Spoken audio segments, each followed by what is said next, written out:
This is a true crime discussions channel. We speculate. This is all just speculation. Because it's true crime, it's for mature audiences only. There will be no children allowed, no exceptions. Everything on this channel falls under fair use. Please remember to like, comment, subscribe, and share. It's free. Hey y'all, good morning. Good morning. Where's he at? Where's he at? Hold on.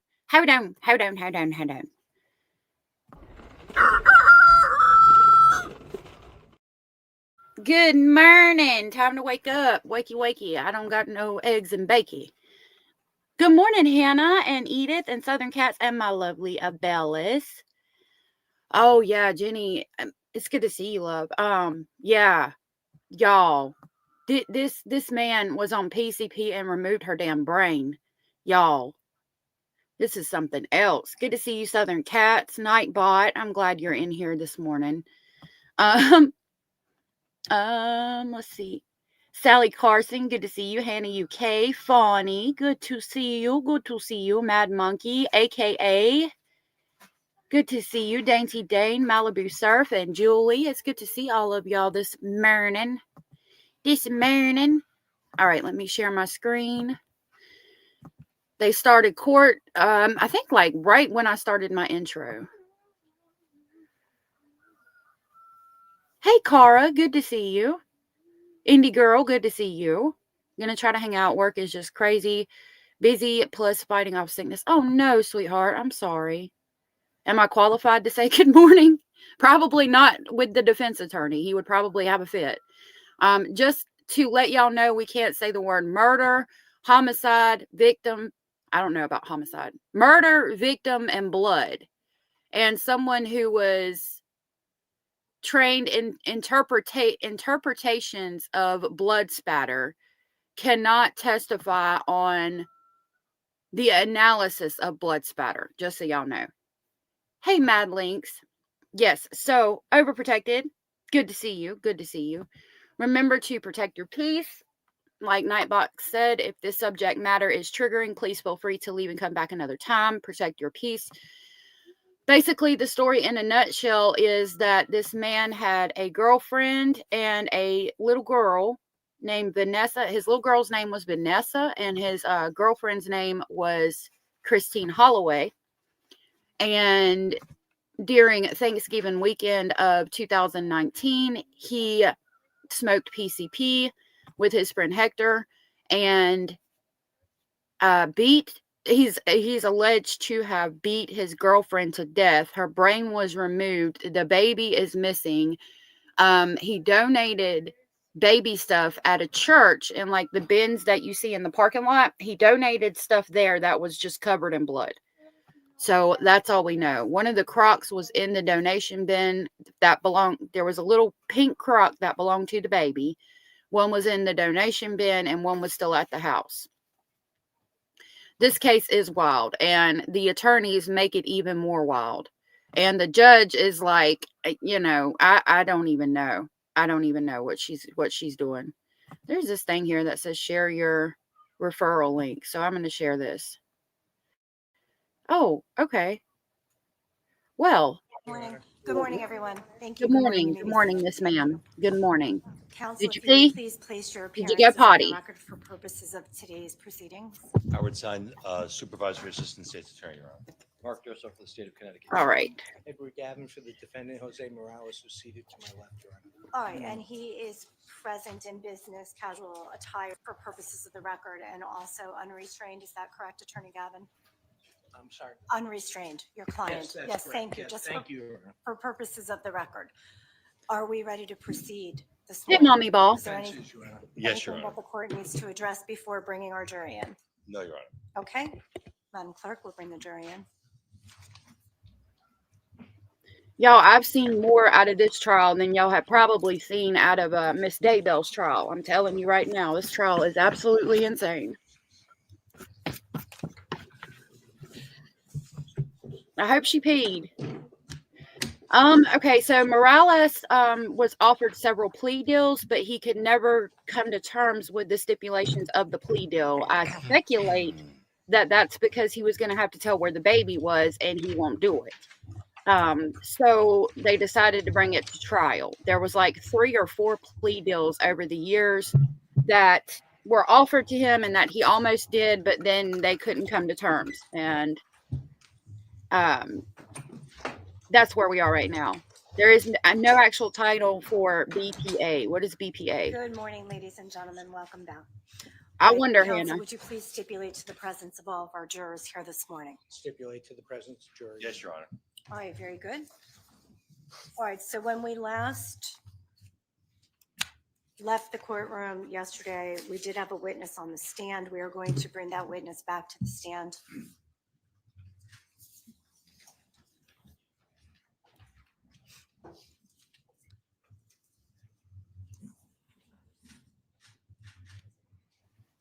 Good morning, Miss King of Anything. Good to see you. Good to see you. Good to see you. Basil was in here this morning demanding attention. Oh, blood pattern analysis. There is no actual title for a blood pattern analysis. So, like, he is the best, like, fitted to interpret that. Good morning, Graham Cracker. Good morning. Good morning, Before we Indy. begin, Good I just would morning. like to remind you that you do remain under the obligation of the oath that you took when you first took the witness stand. Yes, ma'am. All right, thank you. Attorney Stein, you may proceed. Thank you, Your Honor. I'm Thank- just having some exhibits marked. Certainly. Officer Duggard is back. She does, I mean, they Also, break Inform the court and counsel that. like every hour. In an attempt to pre-mark some of the exhibits, they're going to be coming in now out of. the Oh, order of the okay. court Thank you. because Sorry. They've been pre-marked, but the order in which they're going to be introduced is changed. Okay.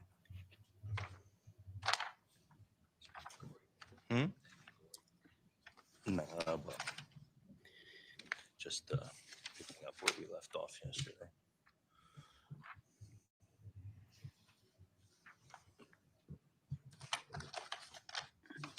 Oh, yeah. Jenny Jen, thank you. Please don't forget to hit the thumbs Again, up. I will also inform the court that the material that I'm going to continue with is sensitive material. All right, so the court will inform anyone viewing or watching the trial that the materials that are about to be presented and displayed may contain sensitive information. Thank you. And Your Honor, I Trigger have the warning. same continuing objection that was previously ruled on. So just to be clear, it's the objection relative to the photographs that were taken outside of the presence of the jury on the record. Thank you, Your All Honor. right, so noted. Thank you. What have I done before? Yes, she already approved those, right? Yeah. Good morning, Detective Duggan. Morning.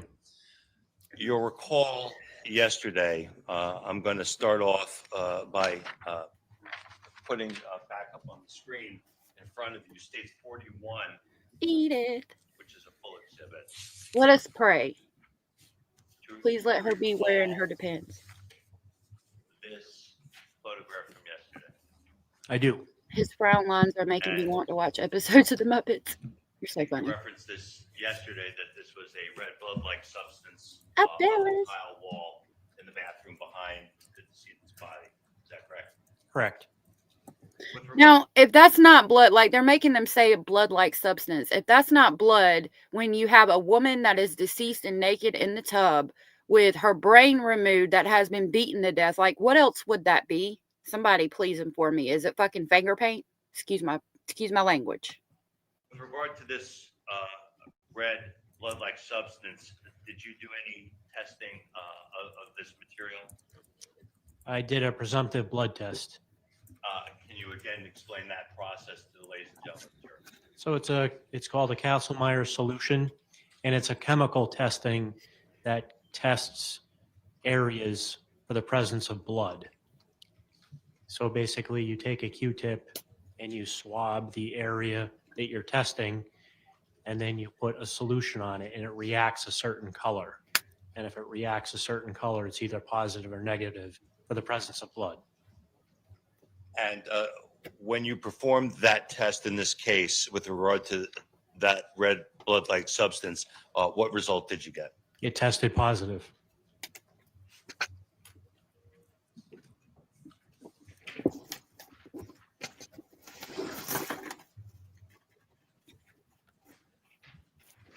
Yeah. Human juice? It's human You juice. also Sorry. testified yesterday that in addition to the decedent's body, you observed other items. Can you identify what other items you observed in the tub other than the decedent's body? So in the tub, there was the Right. decedent's body. There was leaf and other debris down near the drain portion of the tub. And there were fragments of what appeared to be skull-like material in the tub. Were there any other organs or things that you observed in the tub? Her brain. So now with regard to the skylight, which was depicted in states 44, where was the debris, the leaves and such in relationship to the skylight? Directly below it.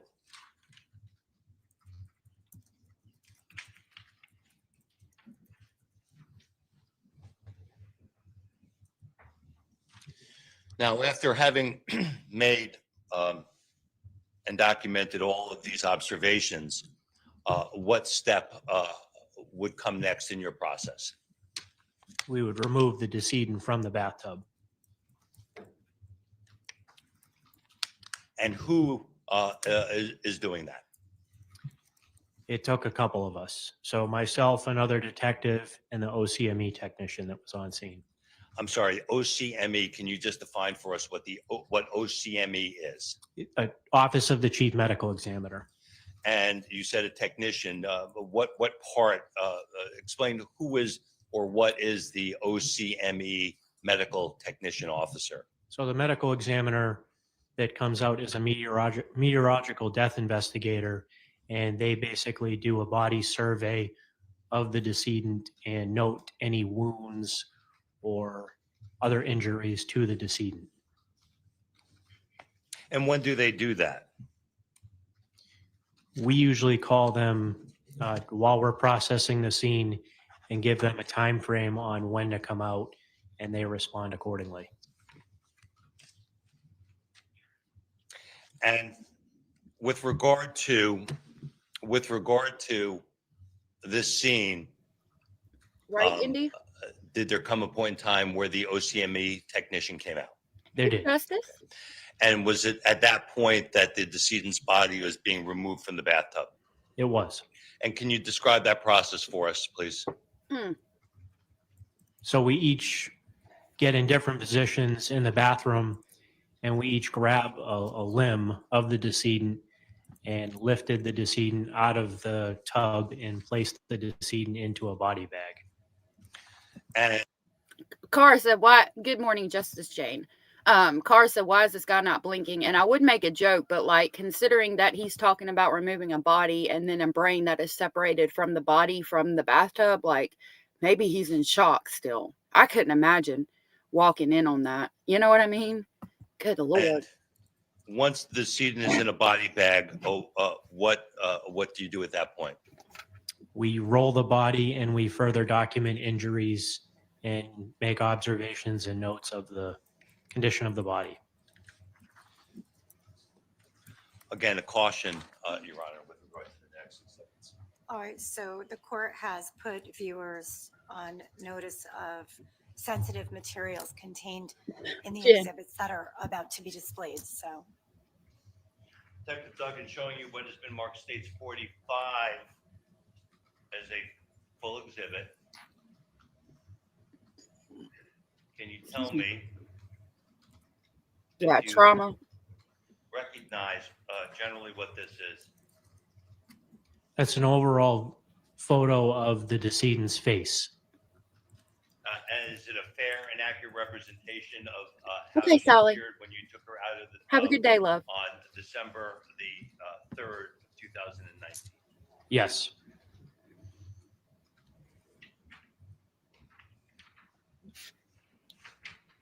Showing you States 46 as a full exhibit. So Fawny, so what that is, from what I know, women will take their blood and make pictures with it. The blood that you don't have to cut yourself to get, you know what I mean? And they will make pictures with it. I think that's absolutely disgusting. I imagine the picture stinks, but you know, that's just me. I mean, I'm over here like, you do you, boo. Evidently it sells for quite a bit of money sometimes, so I don't know. They take the blood and they paint with it. I disgusting to me, but you know, you do you, boo. Can you tell me generally what you recognize this to be? So that photograph is a side profile and rear profile view of the decedent's face and head.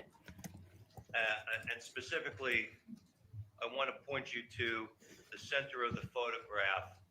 Here, just above the ear, there is a white area. Are you able to identify what that appears to be? That's a large open wound to the skull. Were you able to see into her skull? I was. Oh God. Was there a brain within her skull? There was not. Oh my God. Did the brain sitting in the tub appear to come from that hole in her head? It did. It calls for speculation. Oh God, stop it. Testified to this. Overruled. Oh my God, y'all. That is insane. Showing you further, states 47 as a full exhibit. Can you tell me generally what you recognize this to be? So this is an overall photograph of the decedent's back. And in this photograph, you can see certain wounds and injuries to the decedent. And again, zooming in on just above her buttocks area, did you note these circular type bruising on her back? I did. And again, further up her back, Oh wow. did you detect further circular type bruising on her back? I did.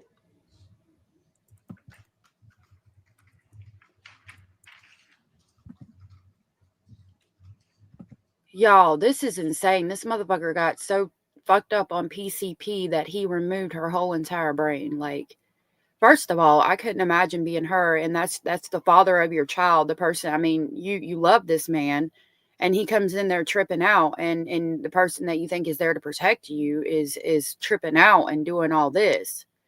I mean, and then to actually beat somebody, not only beat somebody to death, but remove their brain, like take it completely out of the skull. There's something else there. That's like some Jeffrey Dahmer shit. There was something else there, and the PCP just brought it to the forefront. My God. Hey, moths, mommy.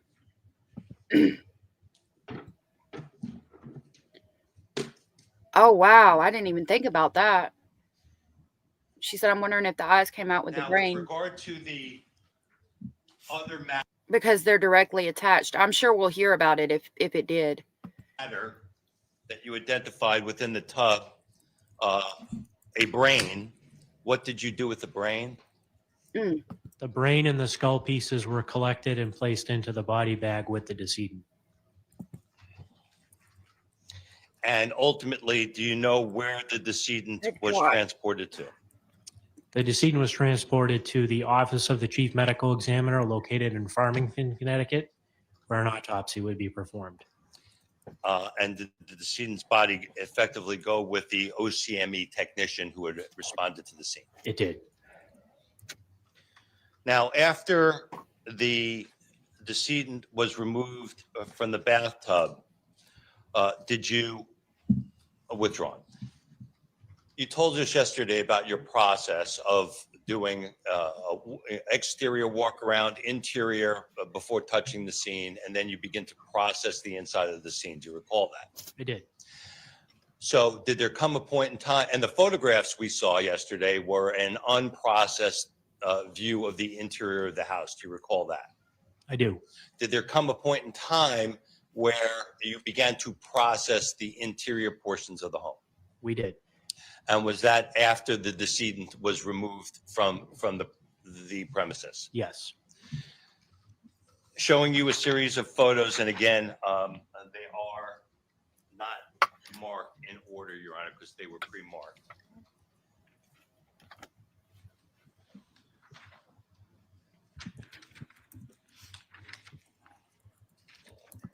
My goodness, y'all, I'm sorry if y'all have ever seen anything like this. Indy, Lord of mercy.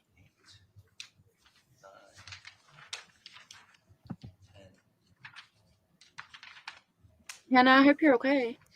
Oh, Your Honor, I've goodness. just seen 11 photographs. I Hope everything's don't know okay. the numbers of them, but I have no objection to the introduction of them as full exhibits. They appear to be 69 through 79 in sequence, Your Honor. What's going on with you, Scratch? Okay, so hearing no objection, the court will go ahead and accept into evidence State's Exhibits 69 through 79 full.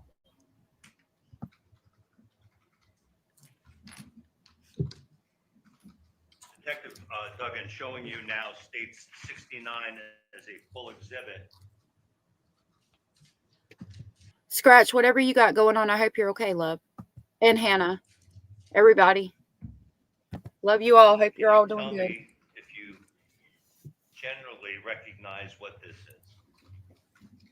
I do. That's an overall photograph of exhibit number 1. And exhibit number 1 would be a cutout of a large piece of rug with reddish brown blood-like staining stains on the entryway of the apartment.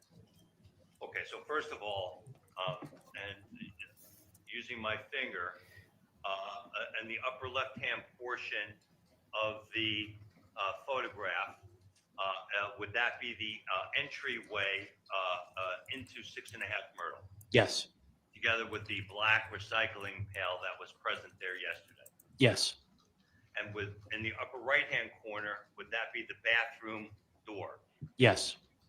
Now, visible in this photograph, obviously, it appears to be some tape measuring devices, as well as a placard number 1. Can you tell us what the purpose of that is?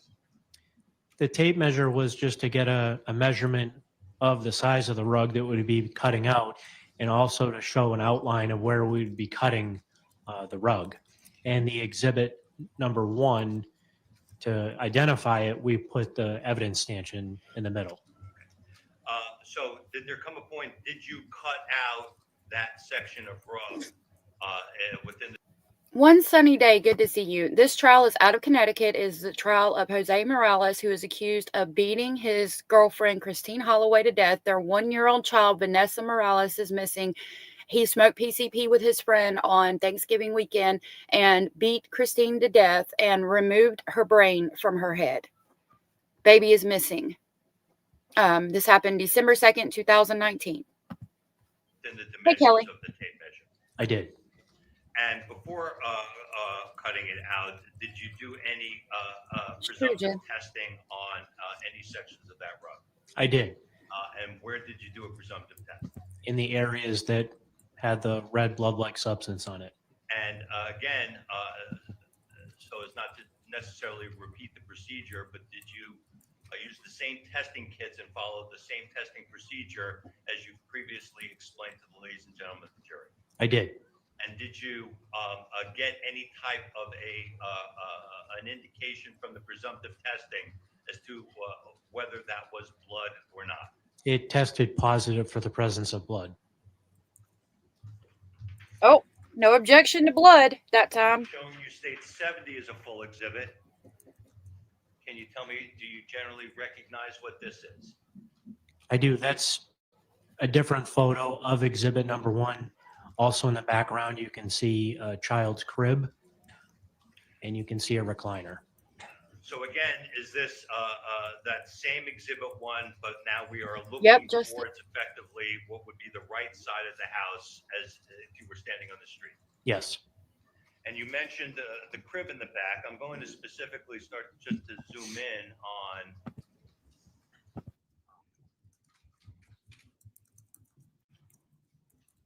there appears to be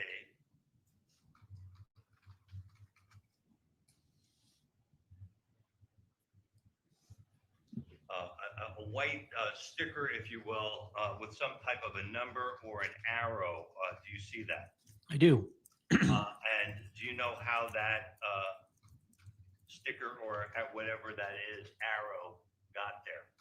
I placed it there, and basically I placed it there to help show in the photograph where I found areas of blood-like substance on the crib rails.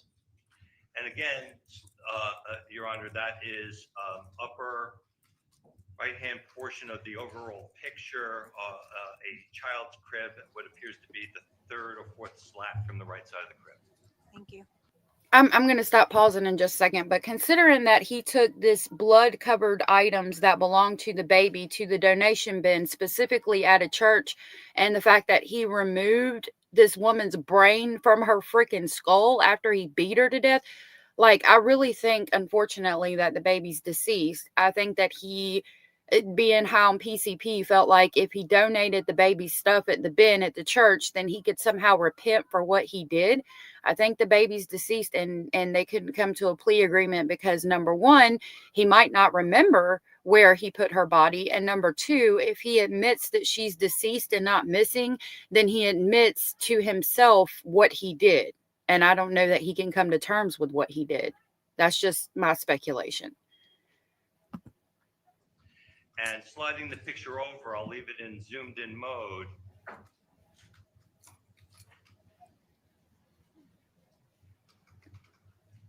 Do you see a similar arrow or marker in this portion of the photograph?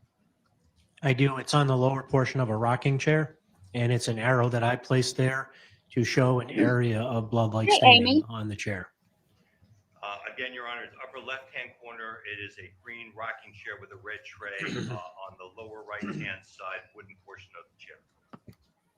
Amy, that was so sweet of you. Thank you for saying that. I appreciate it. Thank you for hanging out or stopping by. Scratch the Paint said, yeah, not sure why he would donate those things. I'm not either, like, unless he's trying to repent for what he did, especially considering they're covered in blood. That's insane. And it was at St. Michael's, a church. Like, I'm telling you, I don't know. It makes sense to me that he was high on PCP and like, oh my God, what did I do? Well, if I donate the baby's stuff, at least somebody will get to use it. And I'll go to the church and I'll repent for what I did. Like, I would like to see video camera of him out there that night. Because, I mean, I want to see if he's like praying, if he walks up to the church. Like, I don't know.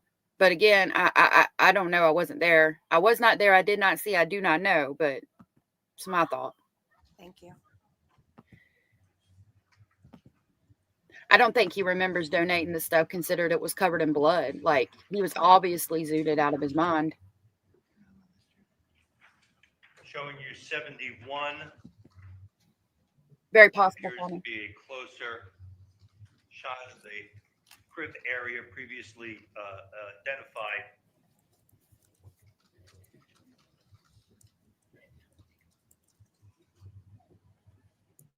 Again, does that appear to be the same mark that you just previously told us about? It is. Yeah, Hannah. Did you make any observations with regard to any linen or bedding on this crib? The bed had bedding sheets that were missing from it, and there was just one sheet loosely placed on top of the mattress.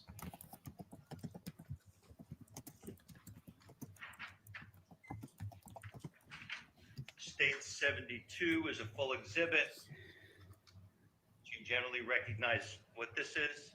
I do. What do you recognize it to be? So this is a close-up photograph of the crib rails, and basically the number 8 is indicating that there's going to be a swab of the potential blood-like substances on the crib rails. And zooming in, just above the arrow, which is depicted in the center crib railing visible in the picture, can you identify what this is that we're seeing? The arrow is pointing to a droplet of a blood-like substance on the crib rail. And did you ultimately do anything with regard to that droplet? So I performed a presumptive blood test, and that test indicated that it was positive for the presence of blood, and then I swabbed the areas to obtain the blood sample.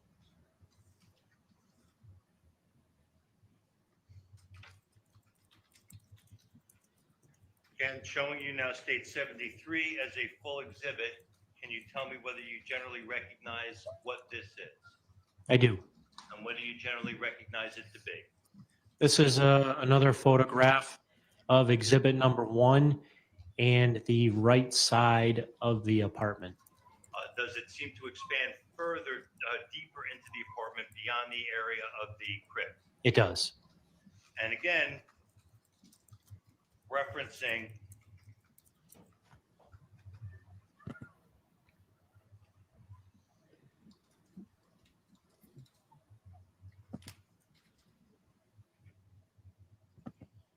with regard to that arrow, which is depicted on the chair, which you had previously spoken of, was any further action taken with regard to that?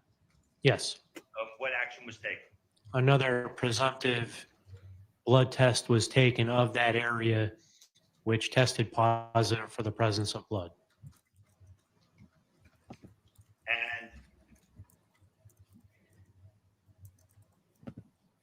So PCP, or thank you, Indy. Phencyclidine is a dissociative anesthetic that is often abused for its mind-altering effects. Yes, it was made as an anesthetic back in the day, from what I understand, and they no longer use it anymore. If you watch, I've played it every day of the trial so far, but I get in trouble for playing it. So if you've ever seen the movie Friday and you see Hector in the car and Mike Epps, Smokey, is in the car and he thinks he's smoking weed and he hits it really hard and they're like, stop, don't hit it that hard. And then he's like running down the road in his underwear and he ends up in Debo's chicken coop, pigeon coop, all night, and his mom's the only one that can get him out. If you check that out, you can get an idea of a comedic representation of the effects of the drug. It's a horrible drug.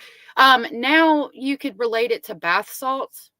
I think PCP was worse. I don't know which one's worse actually. But if you think of bath salts, I think it's about the same thing. handing the camera a little bit to the left, That's interesting.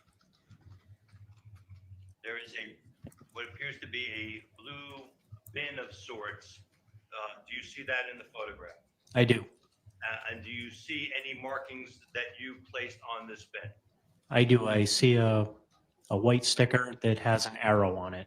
And what was the purpose of placing that there? Again, it shows there was blood-like staining droplets on the recycling bin and the arrows just to show the area of where they were located.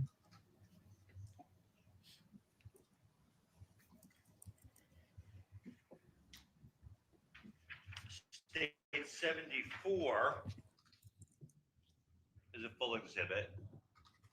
Can you acclimate us to where we are now in this photograph?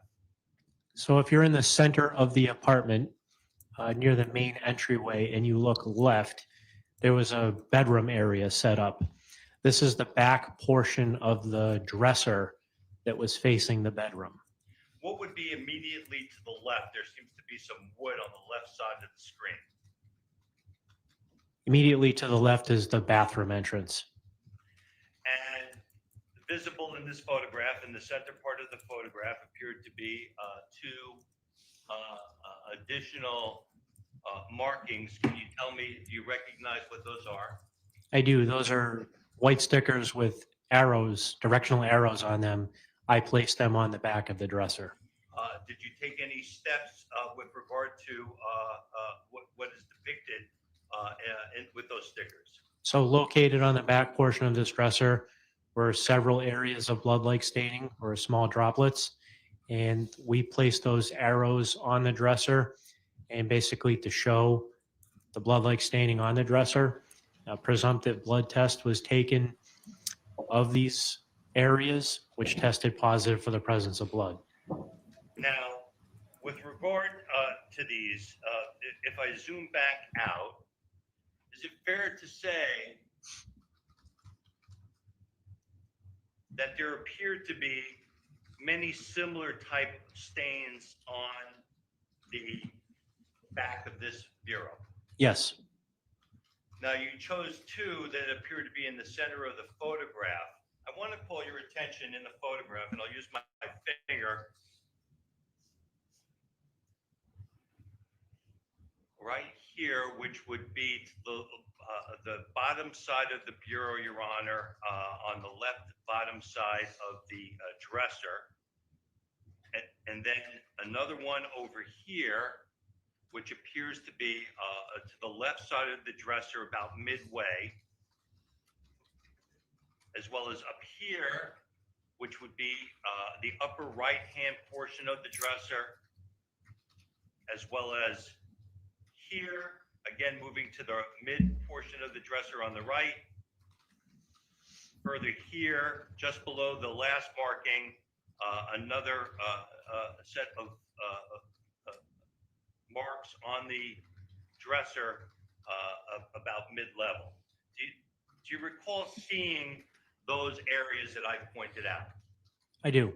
And what observations did you make with regard to those areas? Those were blood stains that appeared to have been cleaned or attempted to be cleaned up.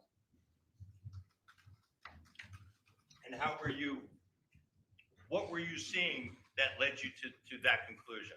There's a discoloration in the wood, and there appeared to be some type of motion against the wood to remove those stains. And the areas that you ultimately testified where you had placed arrows, did you see similar type patterns connected to those items? No, Is that why you took action with regard to those items? correct.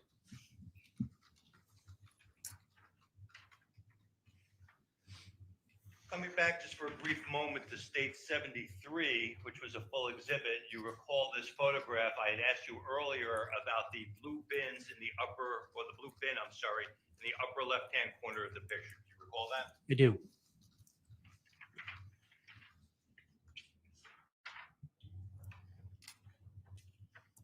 Showing you what has been marked 75 as a full exhibit, do you recognize what this item is? I do. And what do you recognize it to be? It's a blue storage bin. And is that the same blue storage bin that was depicted in the last photograph, state 73, in the upper left-hand corner? It is. And again, zooming in on the photograph. That's the on the baby's front, voice. Portion of the bin, did you make any observations with regard to this bin?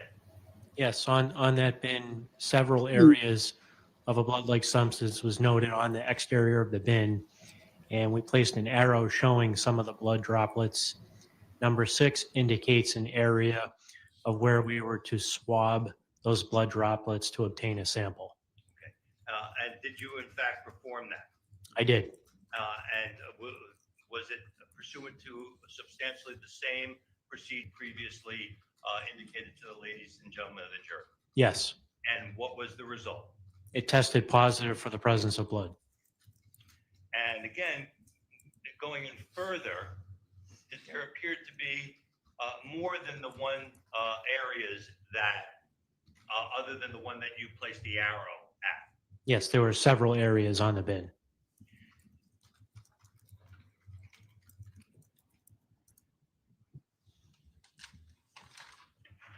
Showing you states 76 as a full exhibit.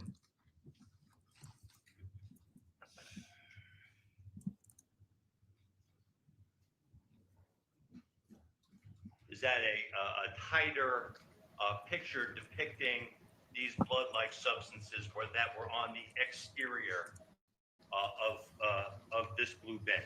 It is.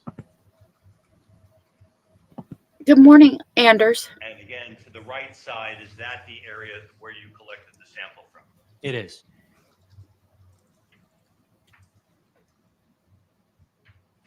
Showing you what has been marked state 77 as a full exhibit, can you tell me generally, do you recognize what this is?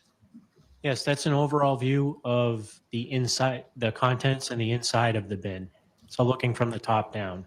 Did you make any observations with regard to what, if anything, was in this bin? Child's toys, and there was blood-like substance within the bin itself. So zooming in now on the bottom right side, for instance, depicted, I've zoomed in, Your Honor, on what appears to be a Samsung telephone and a white object immediately to its right. Are you able to identify that? It's a Yes. crack phone. What observations did you make with regard to that? It's a child's toy with blood-like substance on it. And if I slide the photograph down further, was there other blood-like substances that were visible on items contained in this blue bin? Yes.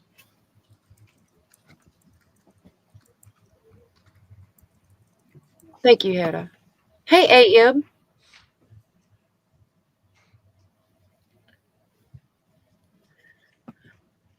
Showing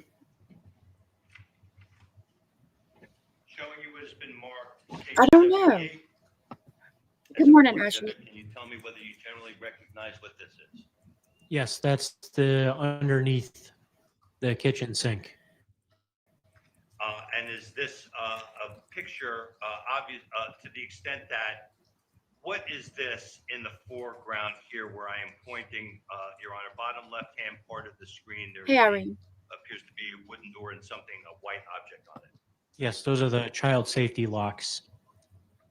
And prior to taking this picture, do you recall whether the child safety lock was engaged or disengaged?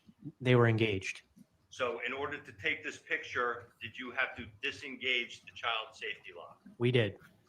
And at that point in time, did you take this photograph? We did. And had anything been removed or touched within this before taking this photograph? It had not.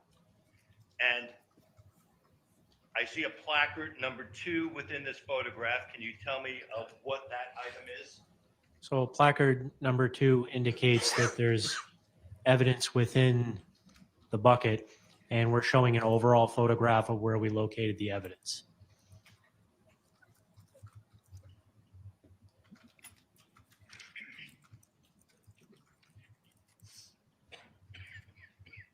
Showing you state 79 as a full exhibit. Can you tell me what you recognize with this to be? So that's a Genevieve said that much effort in picking up the apartment and cleaning in a panic, there should be evidence where the cleaning supplies were kept. That's what I'm thinking. I'm thinking that might be why they were showing like under the cabinet and things like that. And we have a bucket here. That's a good point. Good morning, Irene. Hey, Michael. Good to see you. Michael Pickle. Is that your name? Yep. Michael Pickle. Good to see you. Yep. And there's the evidence. Michael Pickle, this is a hard case to hear. So just warning you. a top-down view, overall view of the contents of the bucket. And what was inside the bucket? Wet rags. And did you make any observation with regard to these wet rags? Yes, they had a red blood-like substance on them. Did you take any steps with regard to these rags? We did. We removed them and documented them.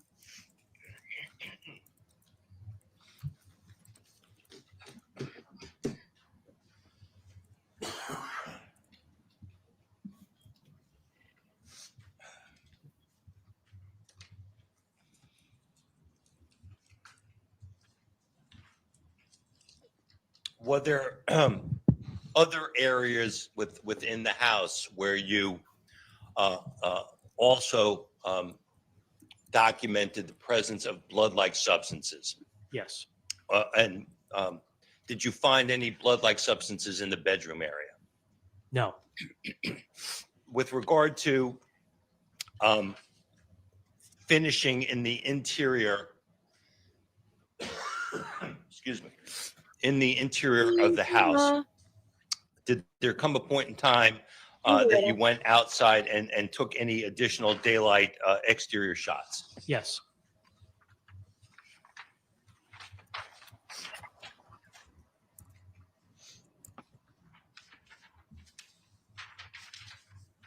It's Christine's blood so far is all I've seen that have been found.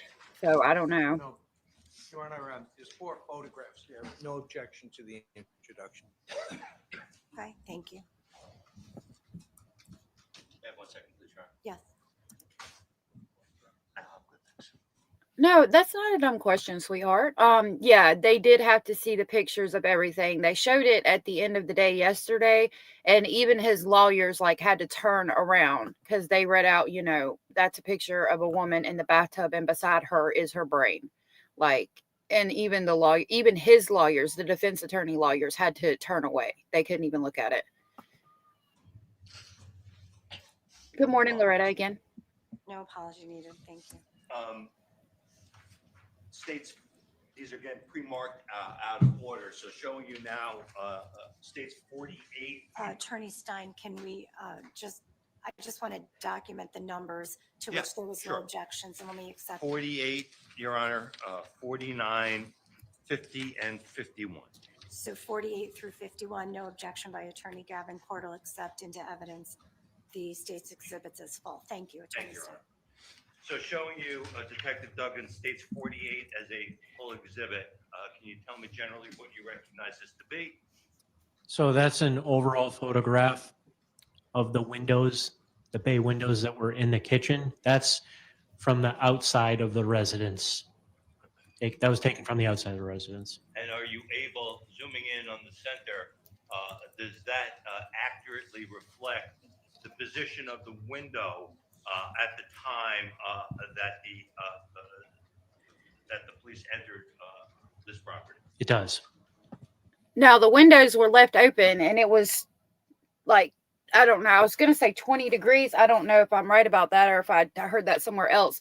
But it was definitely snowing outside. There was fresh snow on the ground. There was no footprints in the snow.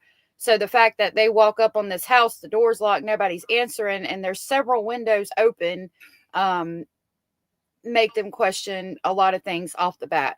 Abellis, thank you so much for gifting 20 memberships. That was so very sweet and supportive of you. Thank you so much. My goodness, that was so sweet. Thank you. Those went to, let me get up here. Okay. Those went to Rebecca, Amanda Davis, Little White Crow, Trisha Lynn, Granny's Watching was gifted, Kim G, Candace Hoff, Cherie Raskin, Sweet Toughness, Belladonna, Lisa White, Official, Mia B, Mystery Train, Stasia Hart, Roger S, Miranda Cromer, Kat Lynn, Clary Johnstone, This Little Light of Mine, that's a cute name. If you were gifted and you are aware you were gifted from Abellis, please tell her thank you, and I will grab the Polar Express to come pick y'all up on the way to Speculation Station.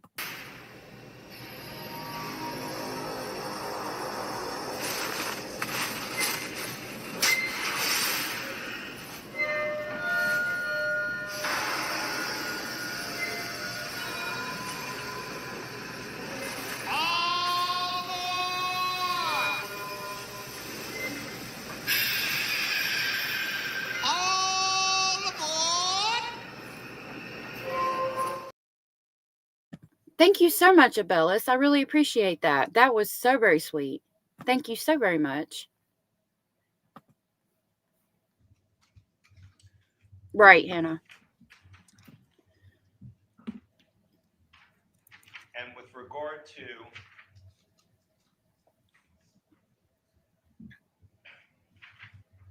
'49 as a full exhibit, can Maybe. you tell me whether you generally recognize what this is? I do. That's an exterior view of the apartment. And I want to bring your attention to the upper portion of this photograph. Do you see something on the roof that you were photographing? I do. And what do you see? The open skylight. And going to states 50 is a full exhibit. So yeah, the window was open because he was trying to let the house air out, but like to an officer doing a welfare check when it's snowing outside, seeing the windows open, they're like, something's weird here, you know what I mean? Exhibit.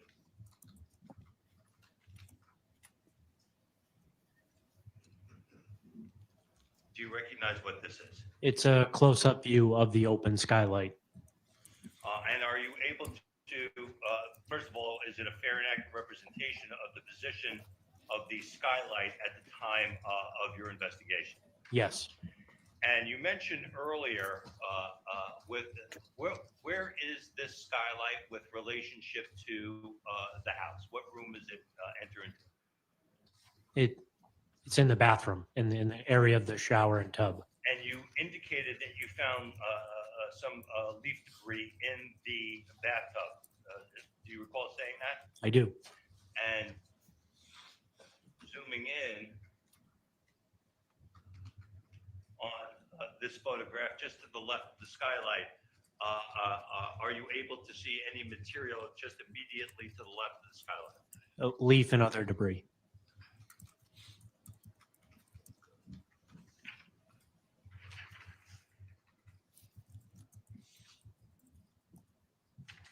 And finally, States 51 is a full exhibit.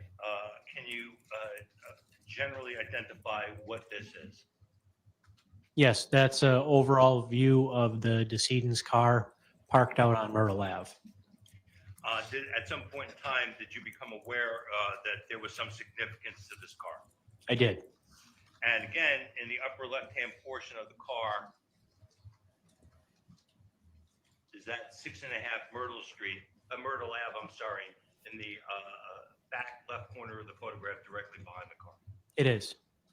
And to the extent, is this 6 Myrtle Ave depicted in this photograph as well, immediately to the right of 6.5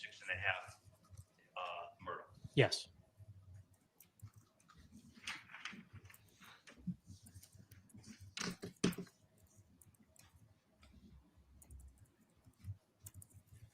Now, Oh, Detective you're Duggan, did there come a point in time where you withdraw?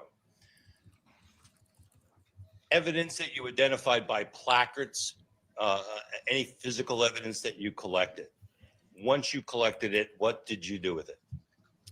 We collected it, documented it, and at the conclusion of scene processing, turned it over to detectives from the Ansonia Police Department. All right. So, and let's just take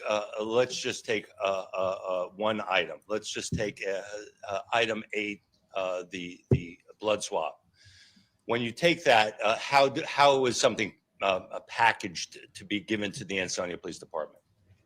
So it's packaged accordingly, and it's sealed up. I initial the seal, basically showing that I'm the last one or the only one that's entered the evidence into a piece of packaging. An evidence label is placed on it. Again, that has the case number, date and time of seizure, who seized it, which would have been me, and a brief description of the evidence seized. Is there a corresponding placard number that it may correspond to from within your scene? Yes, the placard number would match the evidence label number. And are you aware, once you turn it over to, in this case, Ansonia PD, do they put a corresponding label on it? They do. And is that the last contact that you would have in this scenario with a particular piece of evidence? Yes. Now, after you completed your activities at 6.5 Myrtle, were you asked, or was Central District Major Crime asked to participate in any other evidentiary collection for the Ansonia Police Department? Yes. Did you become aware that the Ansonia Police Department had obtained a search and seizure warrant for what they call a body warrant for Jose Morales? I had. And did they ask you to participate in that process? They did. And where did that occur? At the Ansonia Police Department. And do you recall approximately when that occurred? At the conclusion of scene processing. So you immediately went from 6.5 to the Ansonia Police Department? I did.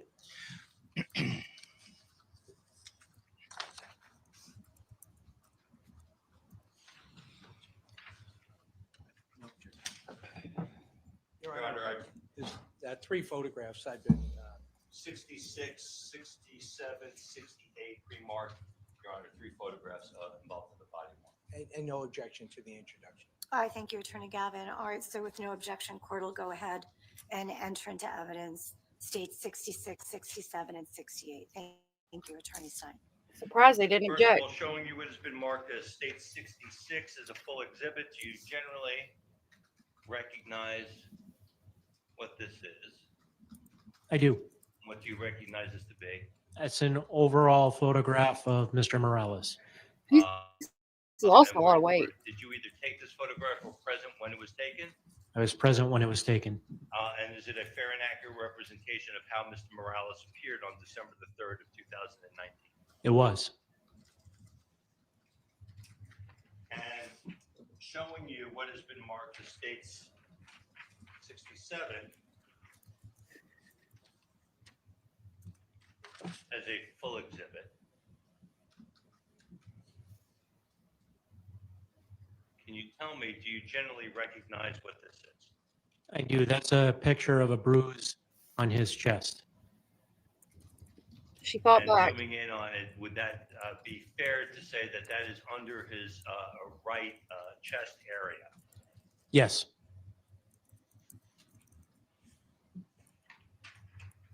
And as further as part of this warrant that had been obtained by the Ansonia Police Department, did it authorize you to obtain a sample of Mr. Morales' genetic material? It did. And is there a process that you would go through in order to obtain his genetic material? There is. And can you explain that process to the ladies and gentlemen of the jury? So Southern cat. it's called a buccal swab. And basically you swab the interior portion of a person's mouth. And once you swab it, what, if anything, do you do with it? You take the swabbings, you package it accordingly, and seal it all up. And again, did you perform that task with regard to Mr. Morales? I did. Did you in fact place the swab in his mouth and obtain a sample of his genetic material on that swab? I did. And did you package it in accordance with what you just explained, having secured that swab? I did. Did you ultimately seal and turn that over to the Ansonia Police Department? I did. Showing you what has been marked state 68 as a full exhibit, can you tell me, do you generally recognize what this is? That's an overall view of the buccal swab and the packaging that I placed it in. So first of all, zooming in on the right side of the image to the right, Your Honor, of the manila envelope, can you tell us what are we seeing here? That's a picture of the buccal swab. And again, there's writing that appears to be at least visible on the portion that is outside the envelope. Can you tell us who placed that writing there? That's probably from the lab technicians. Okay. And with regard then to the sticker, do you see an evidence sticker on this envelope? So there's two stickers on that envelope. The one above it is the evidence sticker that I placed on it. And the evidence sticker below it is the one that the lab puts on it. And does it appear to be for the buccal swab that you took from Mr. Morales on December the 3rd of 2019? It does.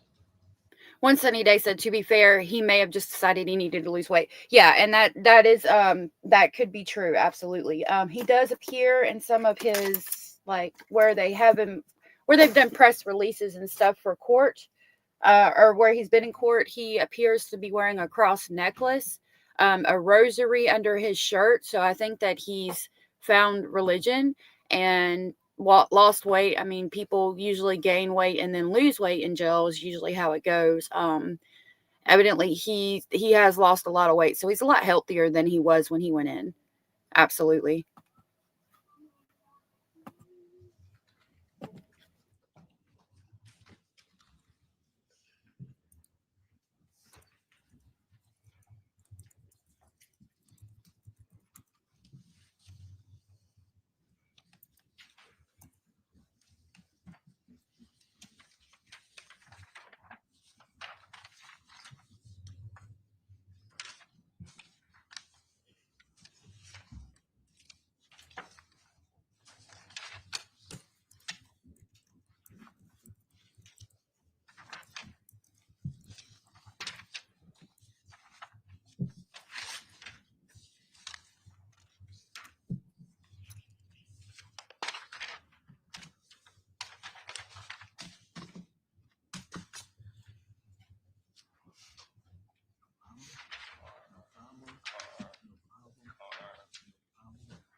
Your Honor, I've just showed to counsel again pre-marked, so out of order of introduction, states 52 through state 62, and my understanding is there's no objection from the defense. No objection to the introduction of those as full exhibits, Your Honor.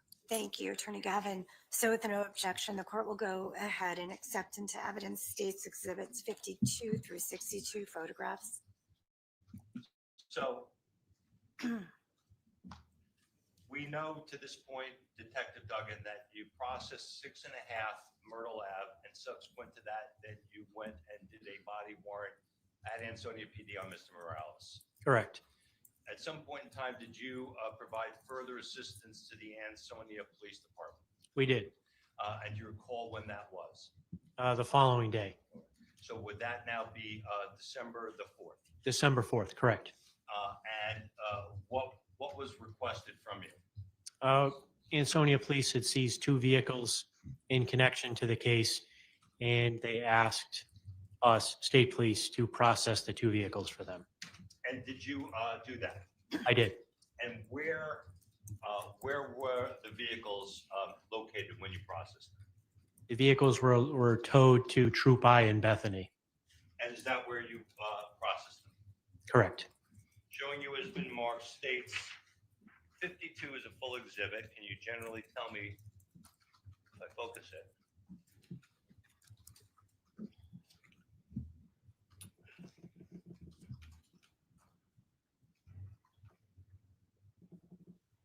Can you generally tell me what you recognize that to be? That's Mr. Morales' vehicle. Specifically, are we looking at a gold color Mazda Protege? I believe so. I'm sorry, Nissan. Sentra. Yes, Nissan Sentra. And would this be the driver's side of the vehicle? Yes. Showing you 53 is a full exhibit. Can you tell me if you generally recognize what that is?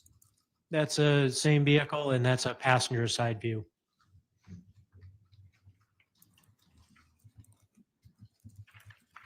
Showing you, well, before I leave that photograph, did there come a point in time where you examined the interior of this car? We did. Did you note whether there was a child safety seat or a child seat anywhere in that vehicle? There was no child seat present.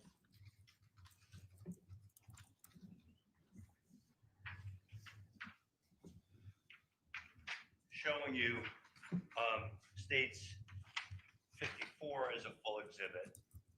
Can you generally recognize what this is? That's the same vehicle. That's just a view of the rear of the vehicle. And I'm going to zoom in on the muffler tailpipe area. Is that a fair and accurate representation of the condition of the muffler or the tailpipe at the time that you took this photograph? It is. Does it appear to be hanging substantially low below the car? It does.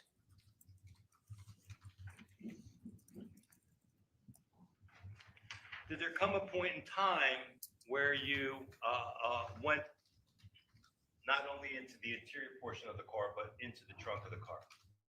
Yes. Showing you what's been marked states 55 as a full exhibit. Can you tell me generally what you recognize this to be? That's an overall view of the contents of the trunk of the vehicle. And specifically, we can see 2 placards in this video. Let's start only with placard number 24 for the moment. What is denoted by placard number 24? So 24 is the black contractor's style trash bag within the trunk of the vehicle. And from the outside, were you able to make any observations with regard to that black contractor bag in the trunk of the car? Yes, several areas of blood-like substance were noted to be on the exterior portion of the bag. Now, with regard to placard number 25, what is that depicting? Number 25 is going to be a swab, which is going to be a collection of the blood-like substance on the exterior of the trash bag. And is this a general overview as it existed in the trunk? Yes.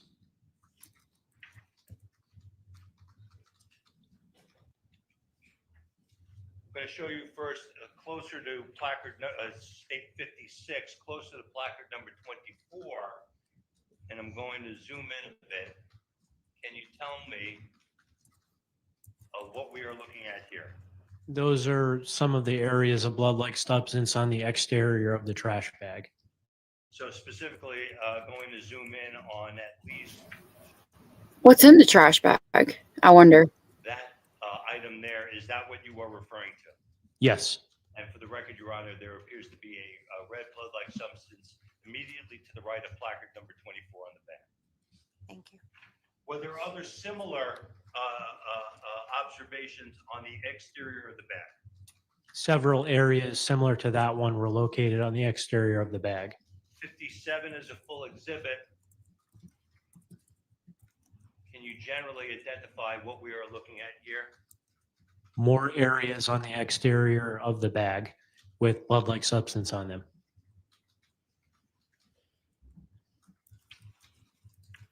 And again, zooming in on the one on the upper portion of the bag, or the photograph rather, is that what you're referring to? I am. Showing you 58 as a full exhibit.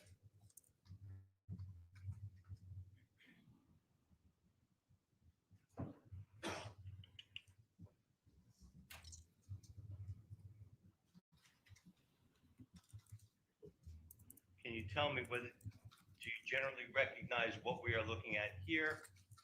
So number 25 is an evidence stanchion, and number 25 was a swab of the collection of the blood-like substance on the exterior of the bag. So 25 just shows an area where we swabbed the bag of. Hey, Paranormal Rooster, good to see you. Abellis, I don't know if we want to know either. I mean, I don't know.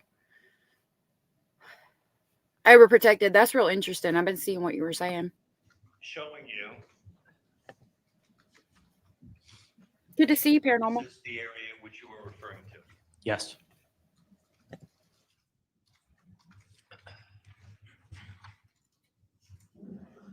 Wait 1 second, Your Honor. Yes.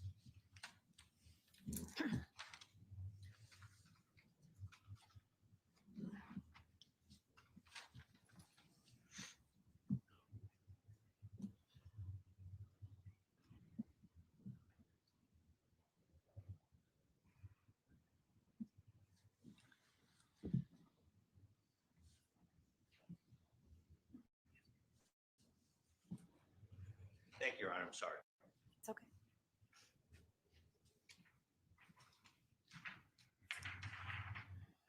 Showing you 59 as a full exhibit. Can you tell me, do you generally recognize what we are seeing here? I do. So that's the interior or inner portion of the contractor's bag, number 24, that was found in the trunk of the vehicle. And there appears to be areas, multiple areas around the bag of a red blood-like substance. Did you make those observations? I did. And again, is this a generally fair and accurate representation of how they appeared? Yes.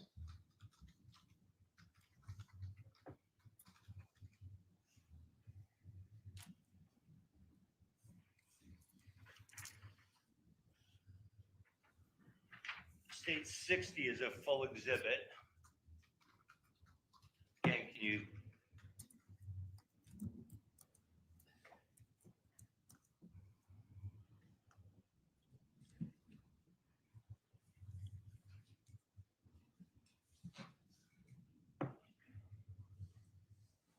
you generally recognize what we are seeing here? Yes. So that's the inside of the trash bag, number 24. And basically, I believe that's number 28. Having trouble reading it. Yeah. The machine is okay. But that's a collection, a swab, a collection of the blood-like substance within the interior of the trash bag. The evidence stanchion or evidence sticker just shows the area of where we took the sample from. And again, you took a sample of some of this blood-like substance from within the bag? Yes, And did you do it, well, first of all, did you do any testing on this prior, at that time? prior to the swabs on the exterior and interior portion being taken, we performed a presumptive blood test, which tested positive for the presence of blood. And ultimately, the sample that you took from sample 28, do you know what portion of the bag that was? 28 was the interior portion of the bag. Okay. And when you took the sample, was it in substantially the same manner in which you previously indicated to the ladies and gentlemen of the jury that you collected blood-like substance samples? It is. And ultimately, having obtained that sample, what did you do with it?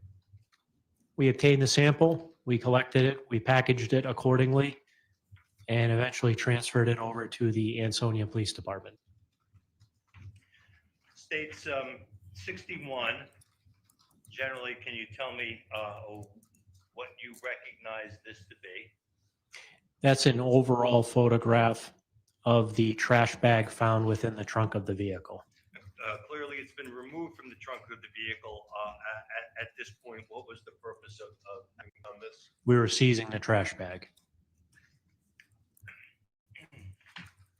And again, showing you now states 62 as a full exhibit.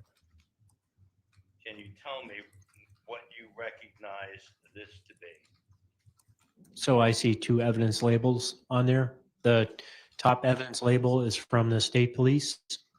And again, that shows our case number, date and time that it was seized, a description of the item, where it was seized from, and who it was seized by. The number 24 indicates what number evidence item it is.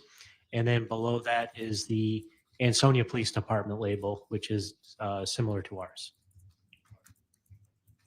And does this label seem to correspond to the contractor style trash bag, black in color with blood-like staining that was seized from the trunk of that Nissan Sentra? It does.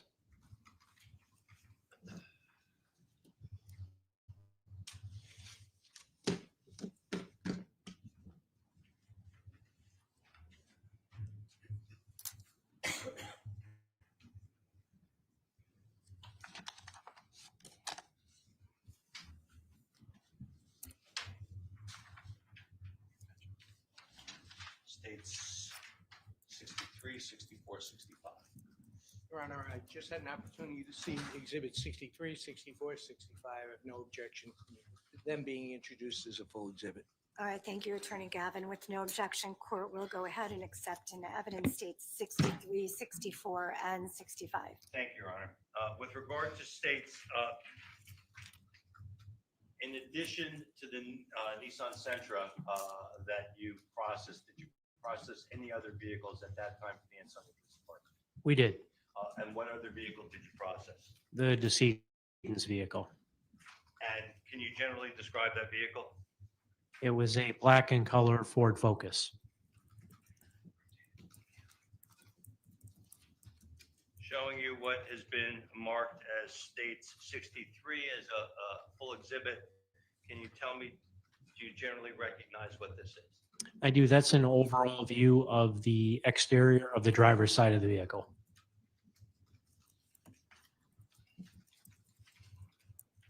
States 64.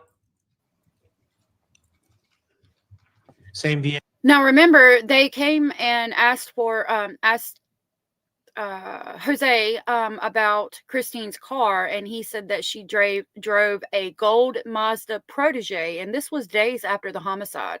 And they asked him about a Ford Focus that had just been registered in her name, a 2017 black Ford Focus, and he said no, he didn't know of her driving a car like that, only the gold Mazda Protege.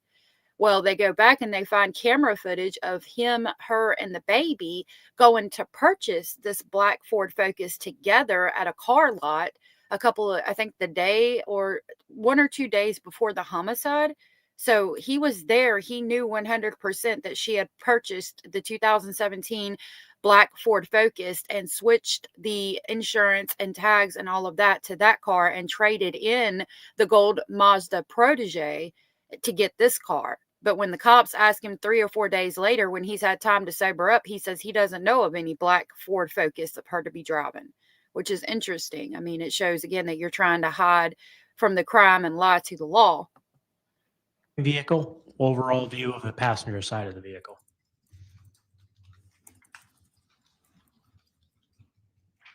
Again, 65, can you tell me generally what you recognize this to be?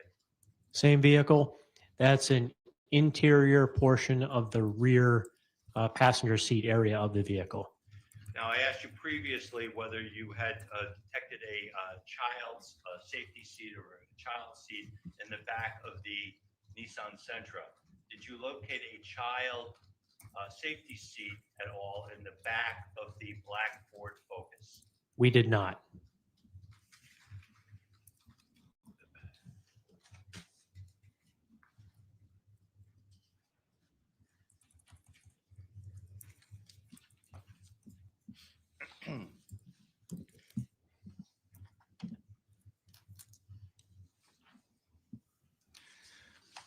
Want to call your attention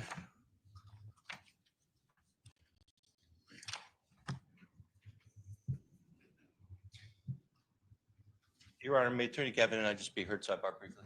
Certainly.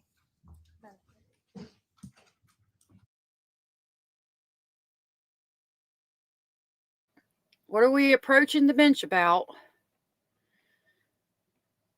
Oh, really, Hannah? I didn't know he had a hearing today.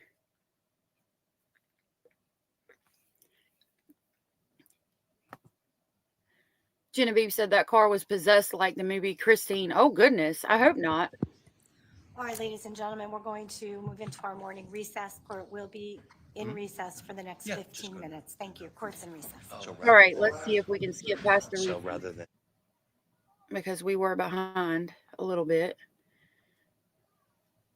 Oh, yep. We get to skip past the first recess. When we go to lunch, I'll continue reading the arrest warrant. Yay. Okay, they're about to move it. I hope that car wasn't possessed like the movie Christine. I mean, but could it? Let's discuss that. Could that be a offense? Do you think that he could say that the car told him what to do? Like, do you think that I don't know. Do you think that would work? Let me know what you think. That's interesting.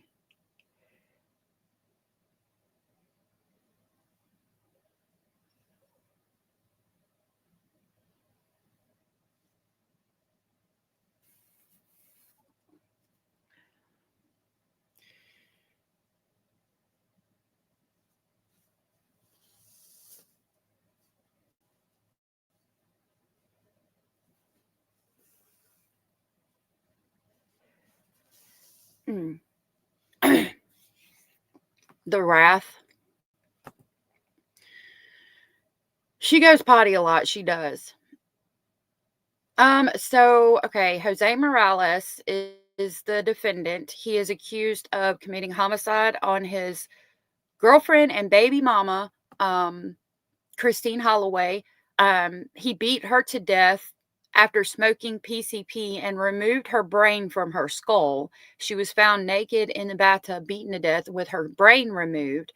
They had a 1-year-old daughter, Vanessa, who is still missing Morning, to everyone. this day. This happened December 2nd of 2019. Is the state ready to proceed? yes, Your Honor. Your Honor, at the appropriate time, I just want to indicate the state just showed us a series of pictures starting at number 80 all the way through 106. I'm sorry, 80 what? 80 was the first exhibit, Yes. all the way through 106. Yes. That was just marked, and I have no objection to any of those being full exhibits. All right, thank you, Attorney Gavin. I appreciate that. I'll say that in front of the jury if you want, or I just want you to know. Okay, great. Thank you so much. Thank you. All right. You can go ahead and sit down. Okay. Thank you. Once again, I'll remind you, remain under the obligation of your oath. Yes, ma'am. Thank you. All right, Madam Clerk, we'll bring the jury in.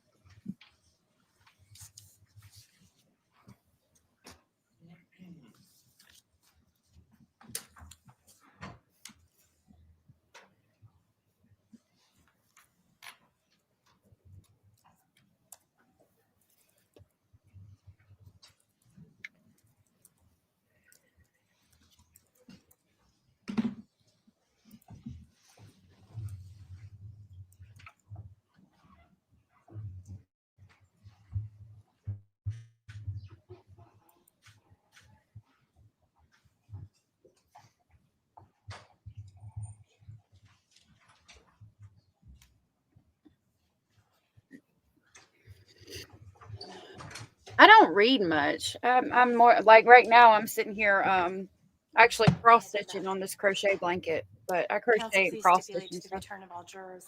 Stipulate to the presence of the jury, Your Honor. Thank you. Yes, Your Honor, all 14. Thank you. All right, Attorney Stein, Thank you. May I continue? you may. Detective Duggan, just before the break, we were discussing the processing of 2 automobiles. If you recall that. I do.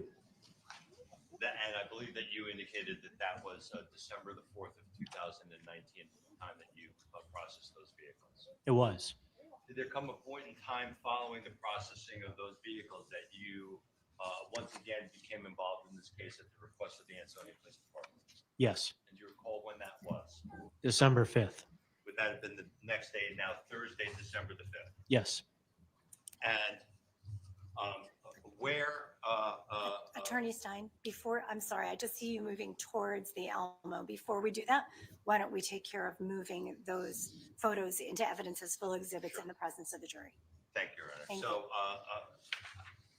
over the break, I pre-marked exhibits 80 through 106 as a series of photographs that the defense has had an opportunity to review, and my understanding, they have no objection to the photographs. Attorney Gavin? That's correct, no objection. Thank you. So the court will go ahead with no objection, and I will accept into evidence states exhibits 80 through 106 consecutively and inclusively. Thank you.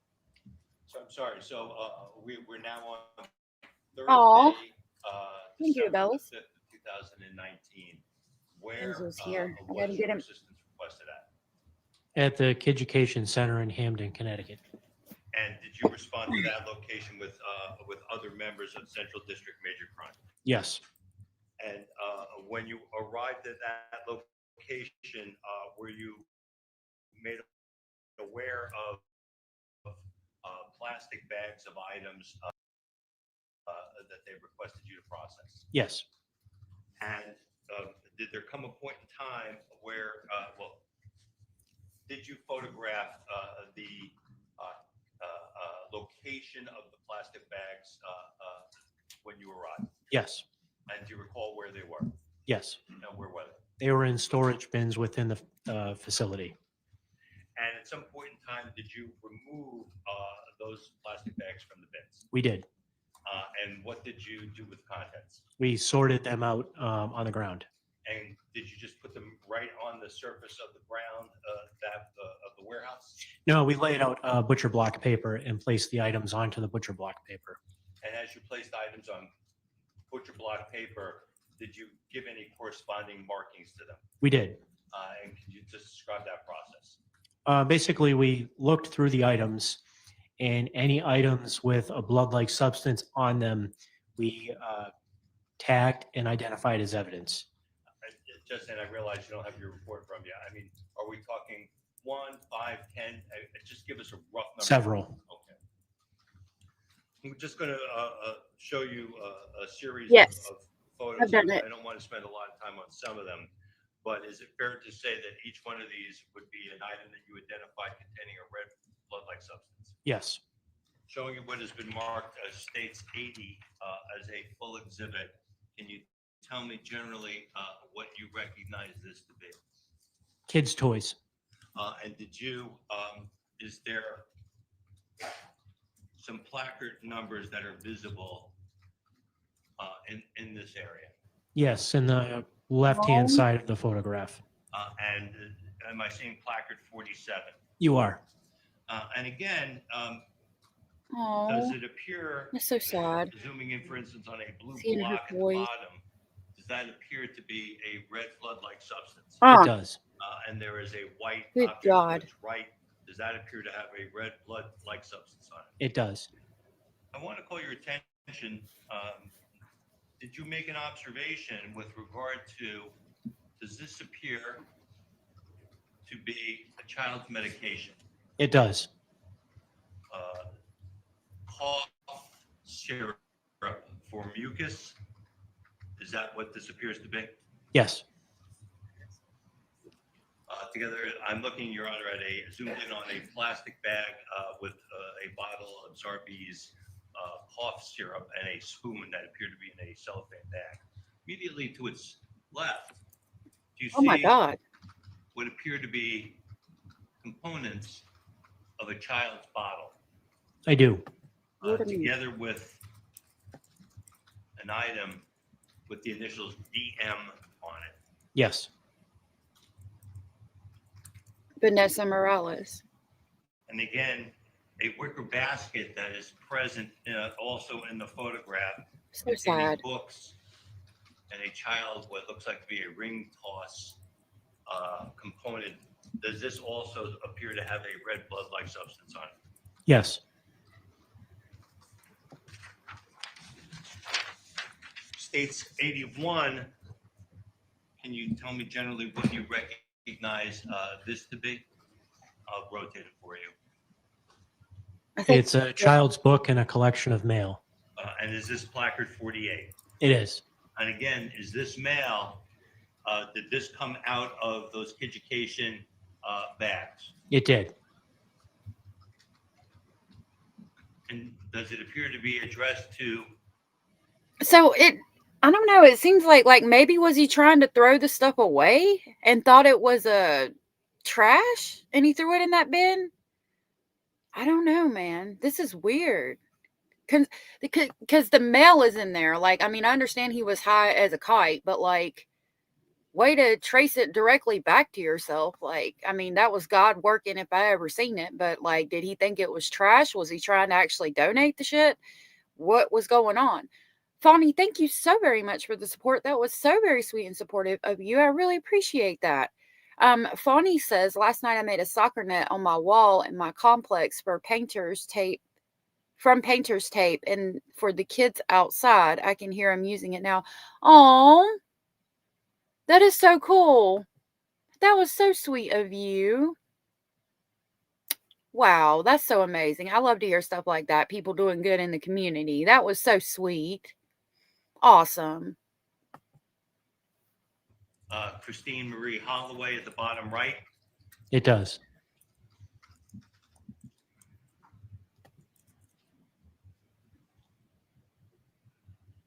This is Other mail addressed to Christine Holloway. It does. And again, not a lot of time. I'm going to go through these quick. States 82.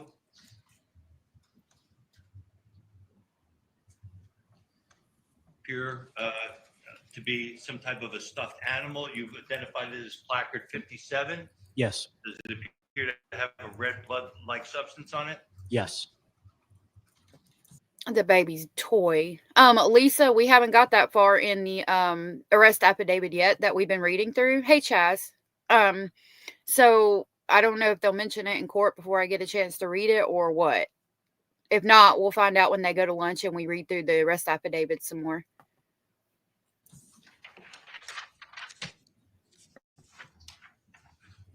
States 83. You think, Jen? You've identified it as placard number 59. Can you tell me again, did you denote red blood-like substance Oh, wow. on the face of this bag? Yes. It was, Joy.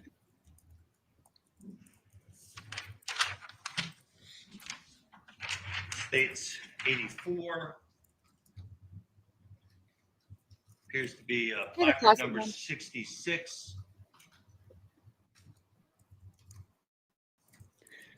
It's the wipes container lid. Oh, my God. And again, what does this appear to be to you? Some type of kid's device.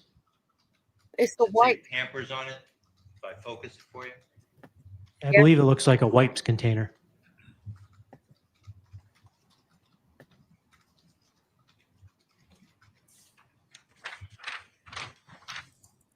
States 85.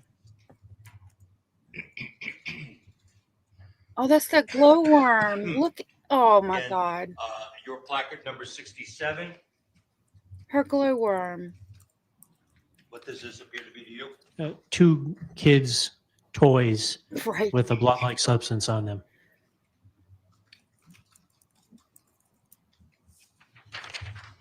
I'll never look at a glowworm the States same. 86. What do you recognize this to be? An article of clothing with blood-like substance on it. Correspond to your placard number 75. Yes. States 87. Again, what do you recognize this to be? Her An pajamas. article of clothing with blood-like substance on it. Zooming in on what would be the right shoulder of the garment. Is that what you are referring to? Yes. Christine's pajama top. States 88. This is Again, what do insane. you generally recognize this to be? An article of clothing with blood-like substance on it. Again, zooming in on the right side of the garment at the bottom. Is that the blood-like substance that you are referencing? Yes. Right, Fonny?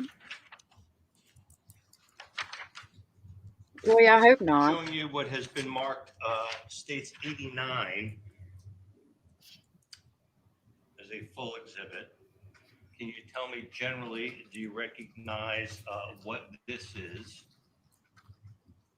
Yes, it's a days off request slip from the decedent. All right, so now stopping here for a second, I want to show you this. Is this an item that you recovered out of the education bin? It is. And I want to show you an item that has been previously marked and placed before the jury by another witness, Rosie Clark, as states 2. Does this appear to be the same item? Was there a glowworm in that case? It does. And so Yes, indeed. is it fair to say that the states 2, which was identified by Ms. Clark, is the photograph taken by Connecticut State Police Major Crime of a document that came out of the education bags? Yes. This is, I think it's more than just the substances. I think something was there. Showing you states 90. I don't know. Full exhibit. Can you tell me, do you generally recognize what this is? I do. It's an article of clothing with a blood-like substance on it. And again, zooming in on what would be the right shoulder and right sleeve area of this garment, are those the suspected blood-like substances Yes. that you were referring to?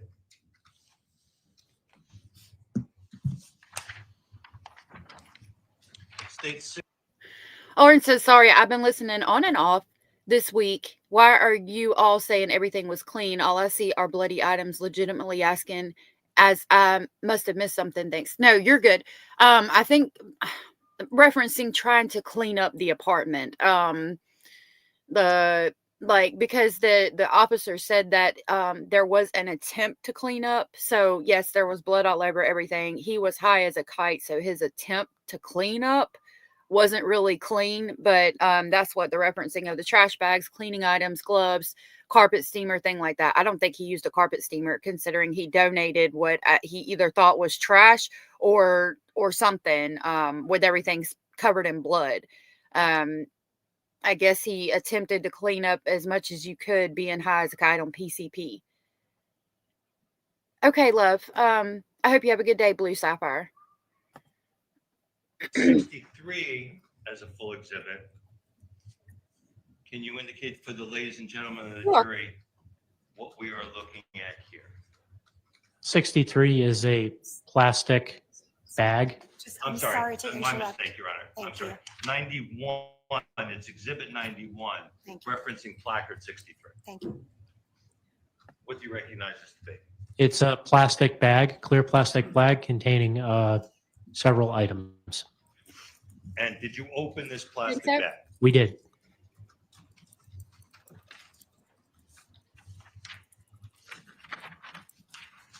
Showing you states 92 as a full exhibit. Can you tell me, do you generally recognize what this appears to be?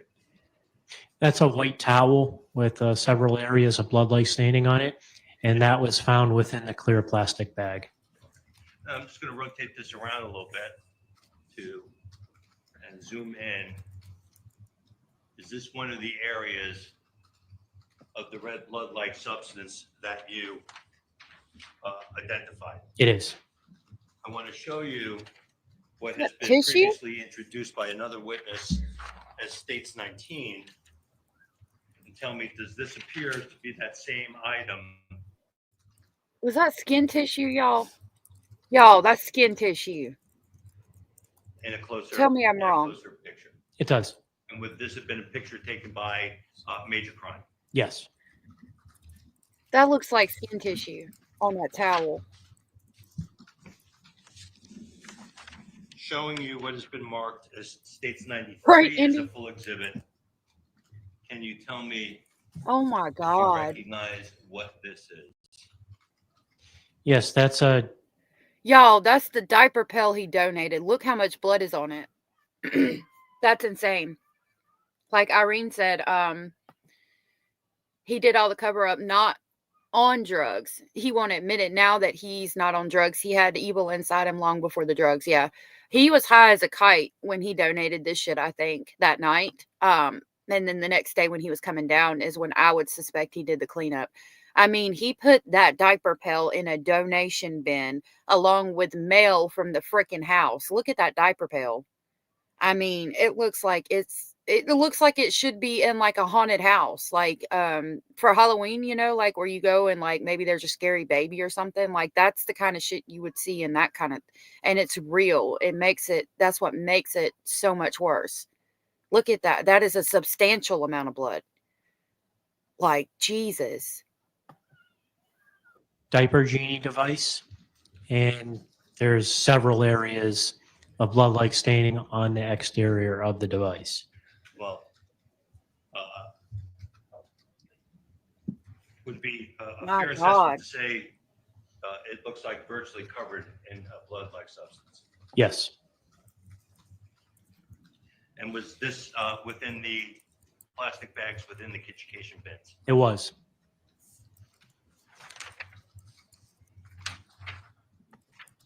He was- States 94 as a full exhibit.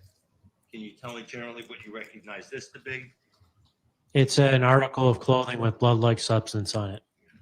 And can you just, did you denote any more specificity about this T-shirt, its size? It's a large shirt. Would your report, would you have denoted on your evidence sheet? Sorry. He was higher than a bird's ass. There has to be prints on that.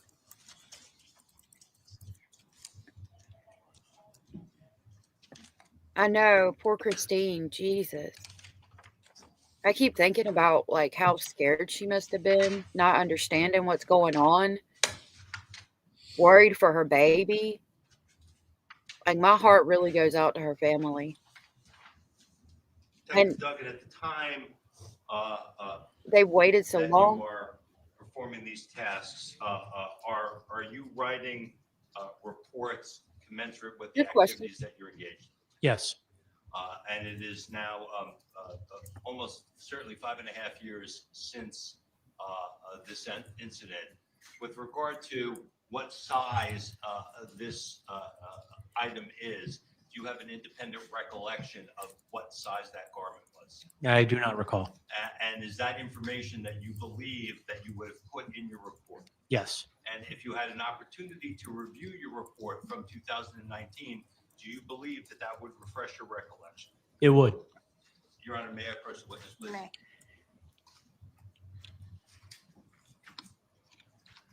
I'm going to zoom in. What placard number did you assign this shirt? 73. Now, again, not to read from this report, but only to refresh your recollection with regard to item number 73. Do you acknowledge if it refreshes your recollection as to the size? Well, that's a yes or no. Yes. Refreshed your recollection. Yes.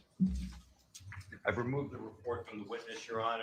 Having refreshed your recollection, Detective Duggan, can you tell the ladies and gentlemen of the jury what size garment that was? Don't tell me. 3 extra large. Oh, God, I thought it was the babies. And ultimately,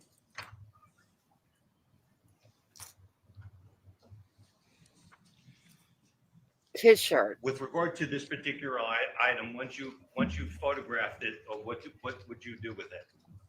Once we photographed it and documented it, we would package it accordingly and turn it over to the Ansonia Police Department. Showing you states 95. Can you tell me whether you recognize what that is? That's the packaging that the shirt was placed in by myself. Does it correspond to placard number 73 It does. and the black Hanes XXX with BLS, blood-like substance? Yes. And showing you states 96, is this the corresponding Ansonia label for the same item? It is.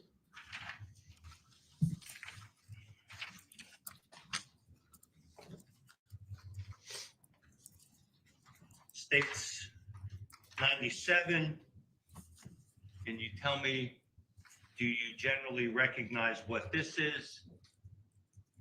It's children's books. And specifically, how God. about underneath the layer of books? Do you recognize the thing underneath the books? Yes, there's a There. It's a puzzle, y'all. Oh my God. puzzle. And did you collectively look originally at these as placard number 65? Yes. And what is depicted, what is of interest in this photograph? Located on the books and the puzzle is a significant amount of blood-like substance. And then did you subsequently, with regard to the puzzle that was depicted in 65, and now showing you states 98, did you separate out Oh my God. the puzzle from the books that were covering it? I did. And is this placard 52? It is. And again, does this seem to depict Oh, Bellis.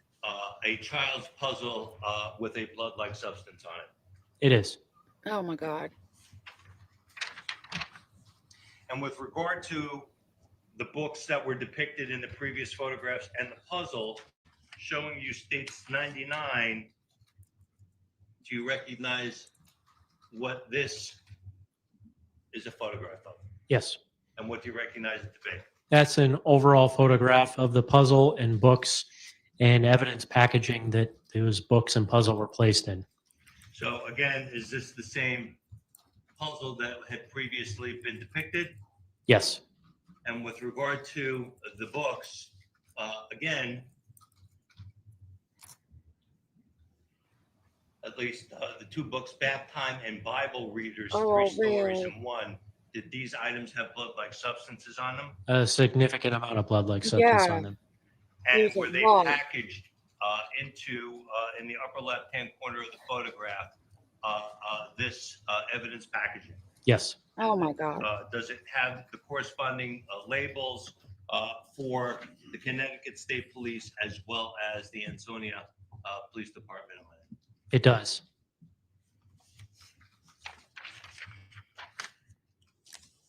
Showing you what has been marked as states 100. Do you generally recognize what these are? Yes, it's a pair of shoes.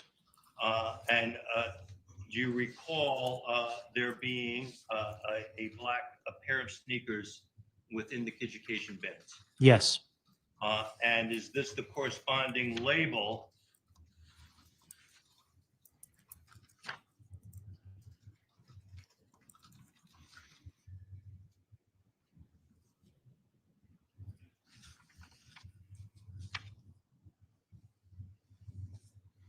for placard number 70, which is size 8 Nike sneakers with a blood-like substance? Yes.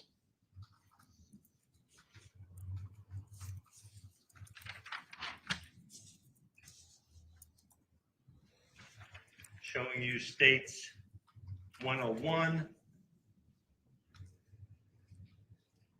Can you tell me what you generally recognize this to be? A green T-shirt with blood-like substance on it. Again, did this come out of the education bags? It did. And did you package this up as evidence under placard number 71? I did. And is this the corresponding label for this item? It is. Counsel. And what did you identify this item to be? Attorney Stein, could you just identify that? I'm sorry. Exhibit? Yep. Thank you, Your Honor. 102. Thank you. It's a green Hanes T-shirt, size 3XL, Hey, And did it contain Brenda. anything that you noted on the garment? blood-like substance. And again, back on 103, is that the blood-like substance that you are referencing on the front part of this garment? It is.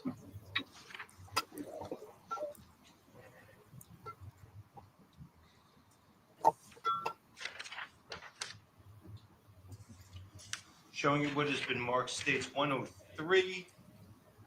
Is this again appear to be the packaging of this garment showing the Ansonia Police Department evidence sticker that corresponds to the same item? Hold on, I think Attorney Gavin wants to be heard just for a moment. I think you have a number one. I think it was, can you just check the evidence there? 103? Right, and the one before?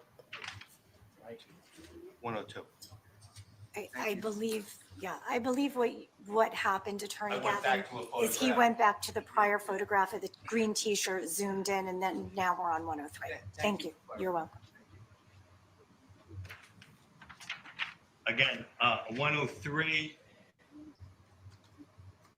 does this appear to be the corresponding label for the Ansonia Police Department with regard to, again, the green Hanes T-shirt triple XL with a blood-like substance? Yes.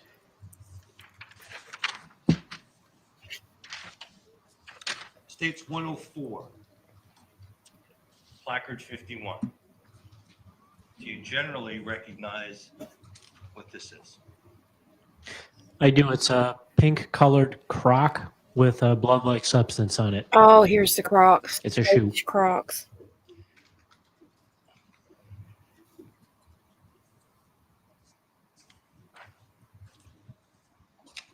And zooming in on does this appear to be a shoe for a left foot? It does. For a child. Zooming in on this, does there appear to be a blood-like substance around the toe on the right side of the shoe and on the toe area of the shoe? It does.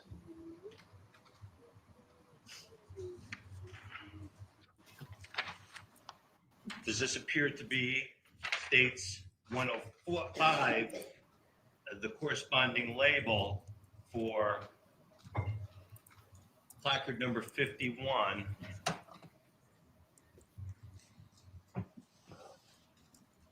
Does this appear to be the label? It does. And again, does this correspond to?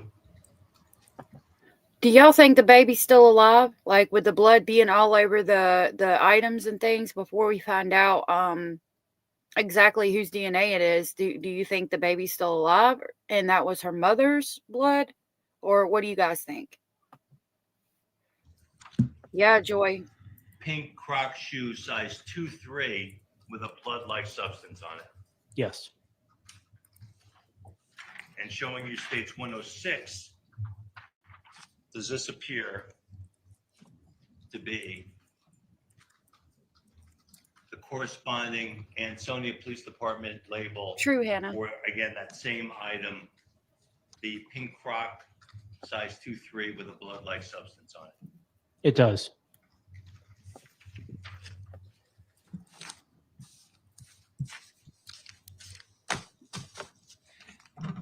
And were all of these items that we have gone through Me either, um, unfortunately. subsequently turned over to the Ansonia Police Department? They were.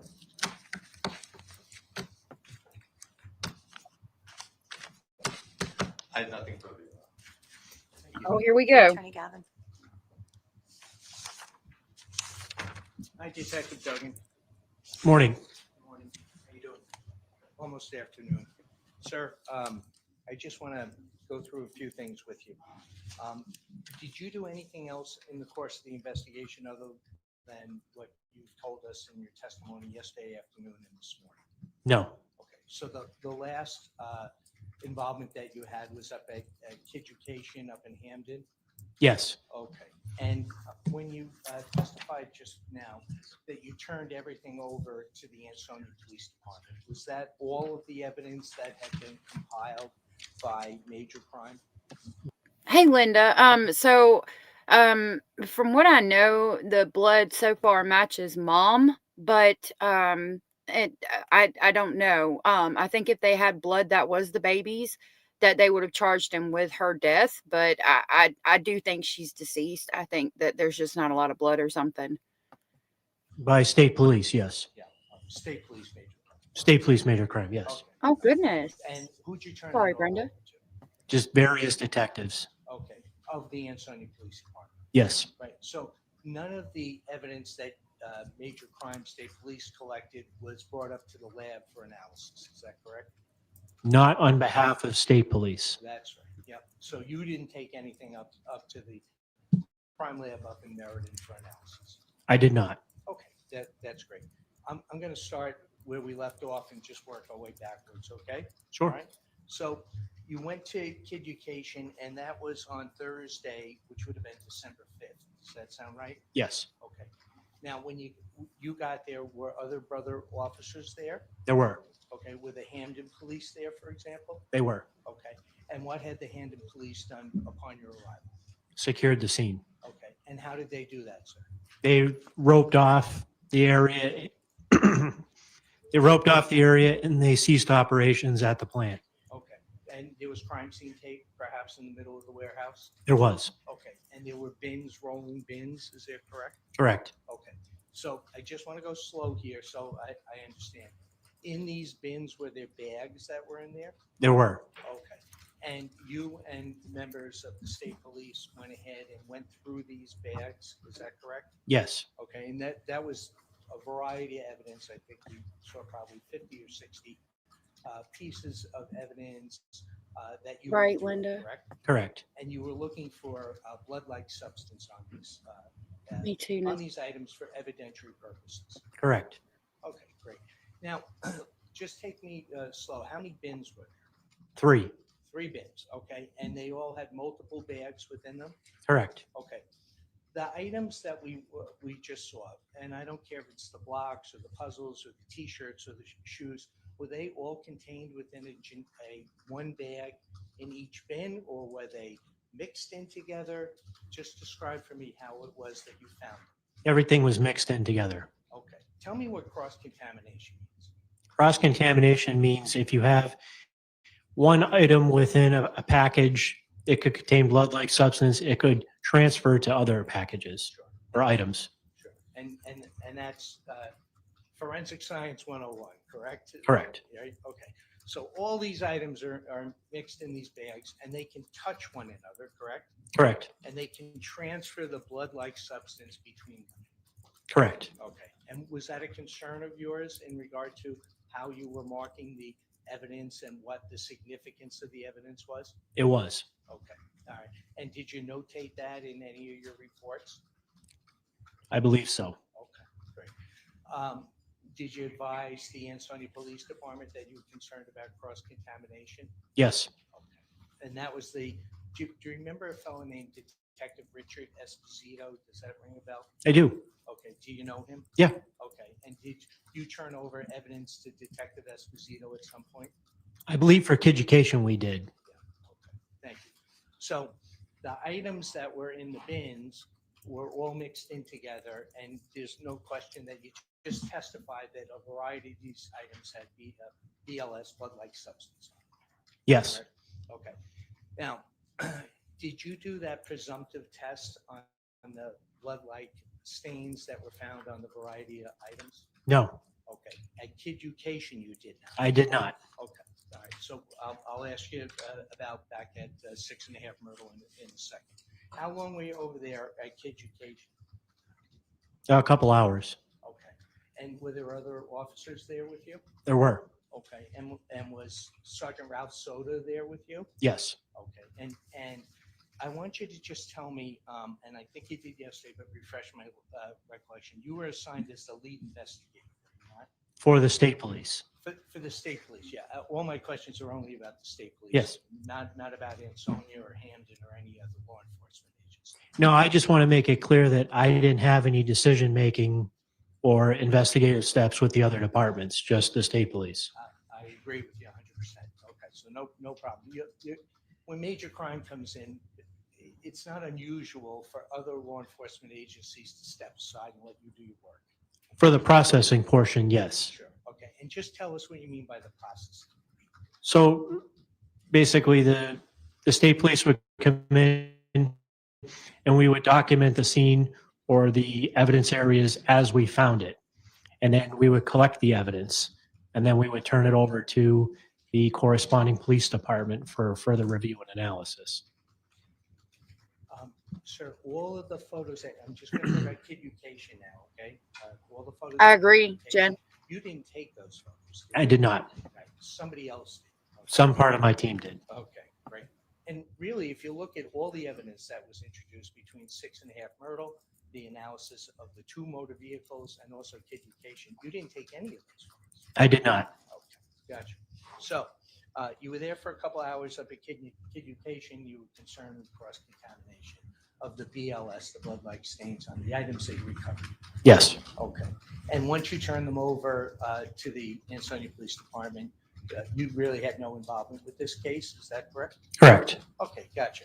So let's just go back now to Wednesday on December 4th, if you would. For me. We had testimony that you had an opportunity to go ahead and examine with your team, not just you, with your team, the Nissan Sentra and the Ford Focus. Is that correct? Correct. Okay. And what did you do in regard to that detail? Documented the vehicles as I found them. We searched the vehicle and any evidence that came out of the vehicle I would have seized and subsequently turned over to the Ansonia Police Department. Okay. And just so we're clear, because we have those placards that are intertwined between the examination, you would have a state police evidence number, correct? Correct. Right? That's what's on the placard.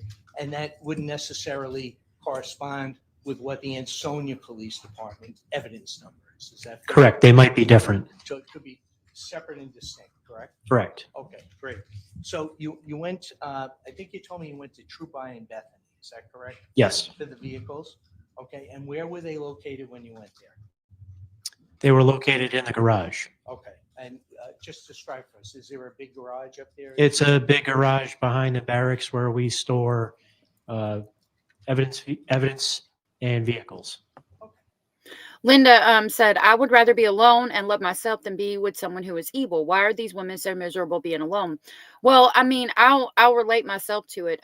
So when I grew up, my dad wasn't in my life. I'm not going to go on a whole long story, but I'll kind of do it in a nutshell. Anyway, there was this guy that was much older than me, told me from the age of 13 that he thought I was so beautiful. And when I turned 18, we hooked up and got together. He would give me pills to I didn't know it at the time. I thought he was just trying to enjoy like getting high with me. And I realized later that he was doing it so I wouldn't be able to leave him or whatever. Anyway, I ended up getting pregnant. And because my dad wasn't in my life, I wanted so bad for my daughter's dad to be in her life that I dealt with him abusing me physically, mentally, emotionally, all of the things for a very long time. Excuse me, before I was finally able to leave. And when I left, I had to go into protection, like into a domestic violence shelter, so he couldn't find me and my daughter. So it wasn't necessarily that I didn't want to leave. It was that I wanted to make sure that my daughter had her father in her life.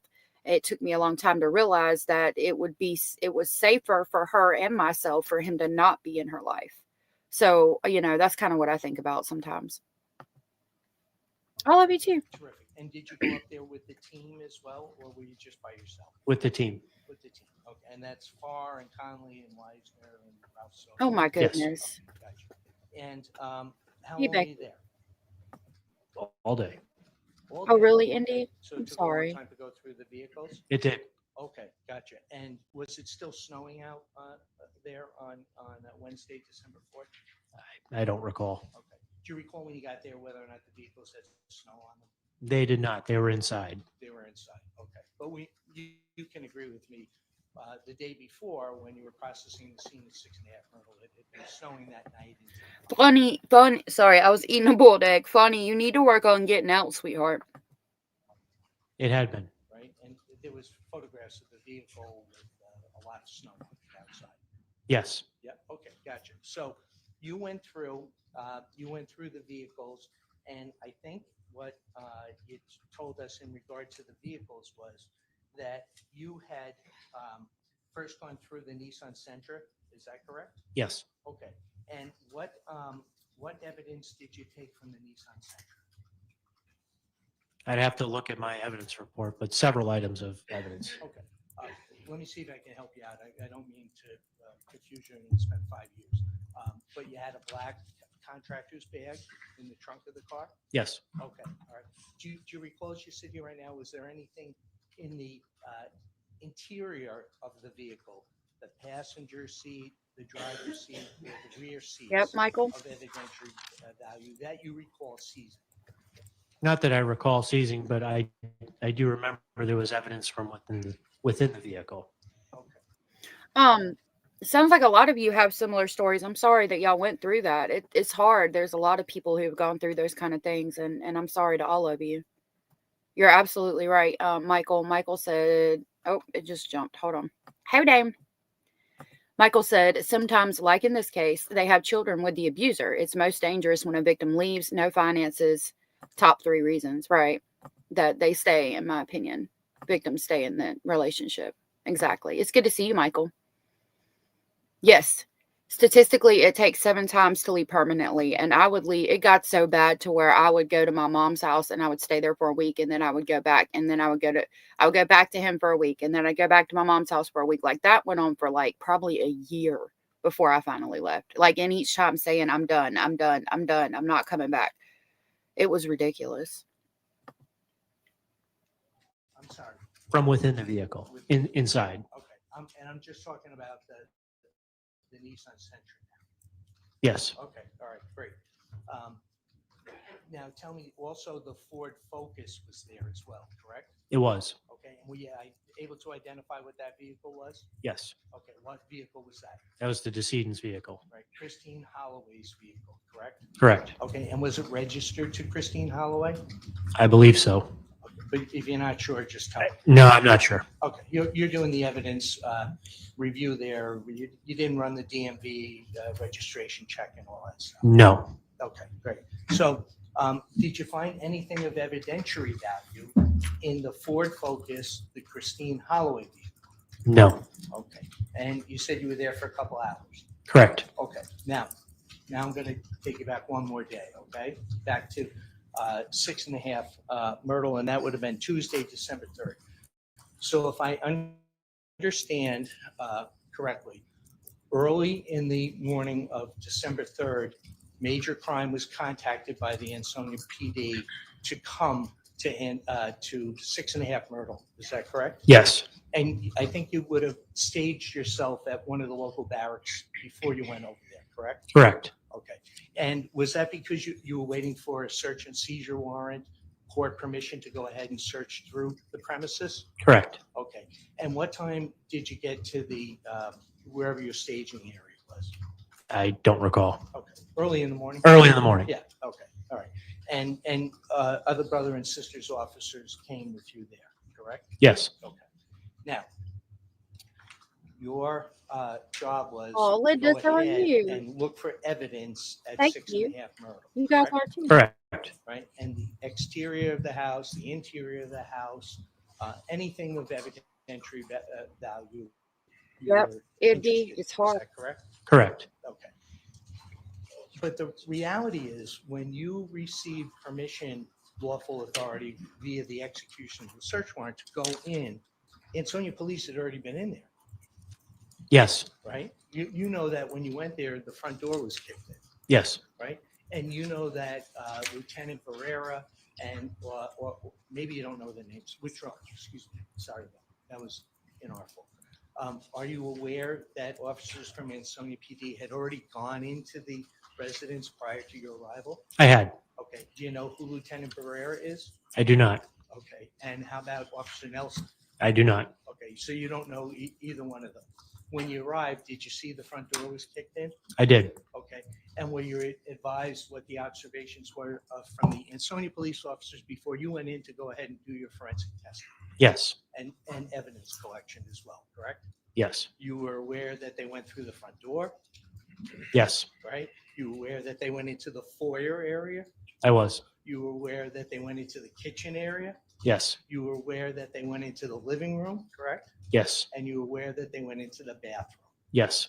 Both officers had been inside the house before you had an opportunity to go ahead and secure whatever evidence you thought was appropriate. Correct. Okay, thanks. I have no other questions. Appreciate your time. Anything from the state? Yes, sir.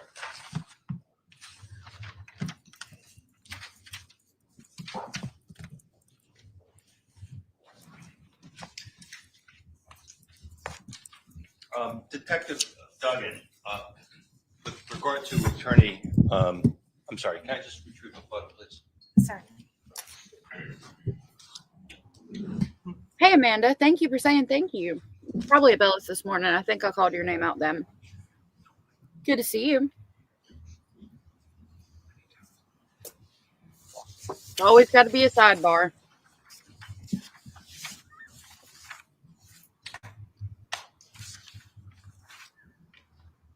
And of course, it's the defense. Who would have thunk it?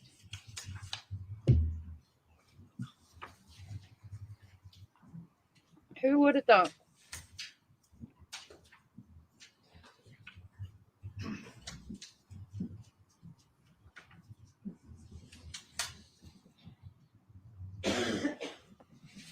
I'm so sorry, Linda.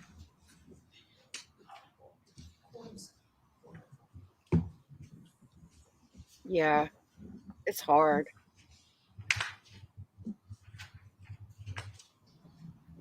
Oh my goodness. Yeah, Bonnie, that's how it's gonna have to be. You need to get out of there.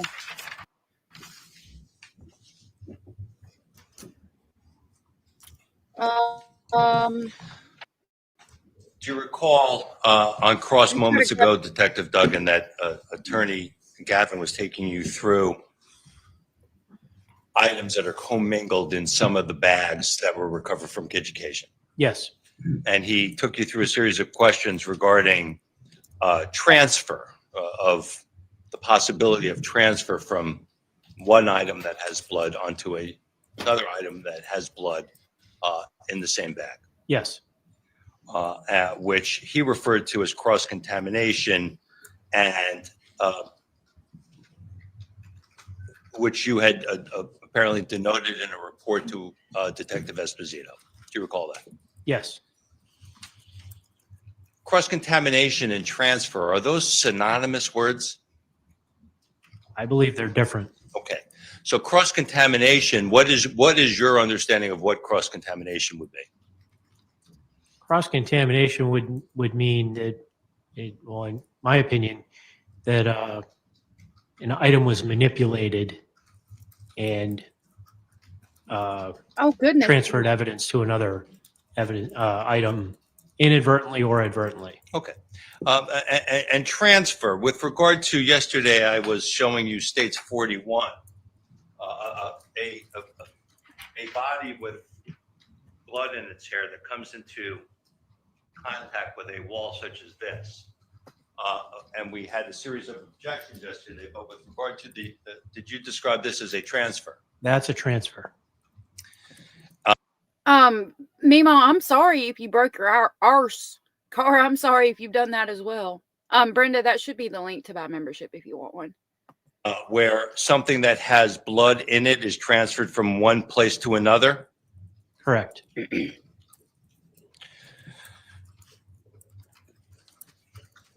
Attorney Gavin also asked you about your role as the lead investigator for the state police.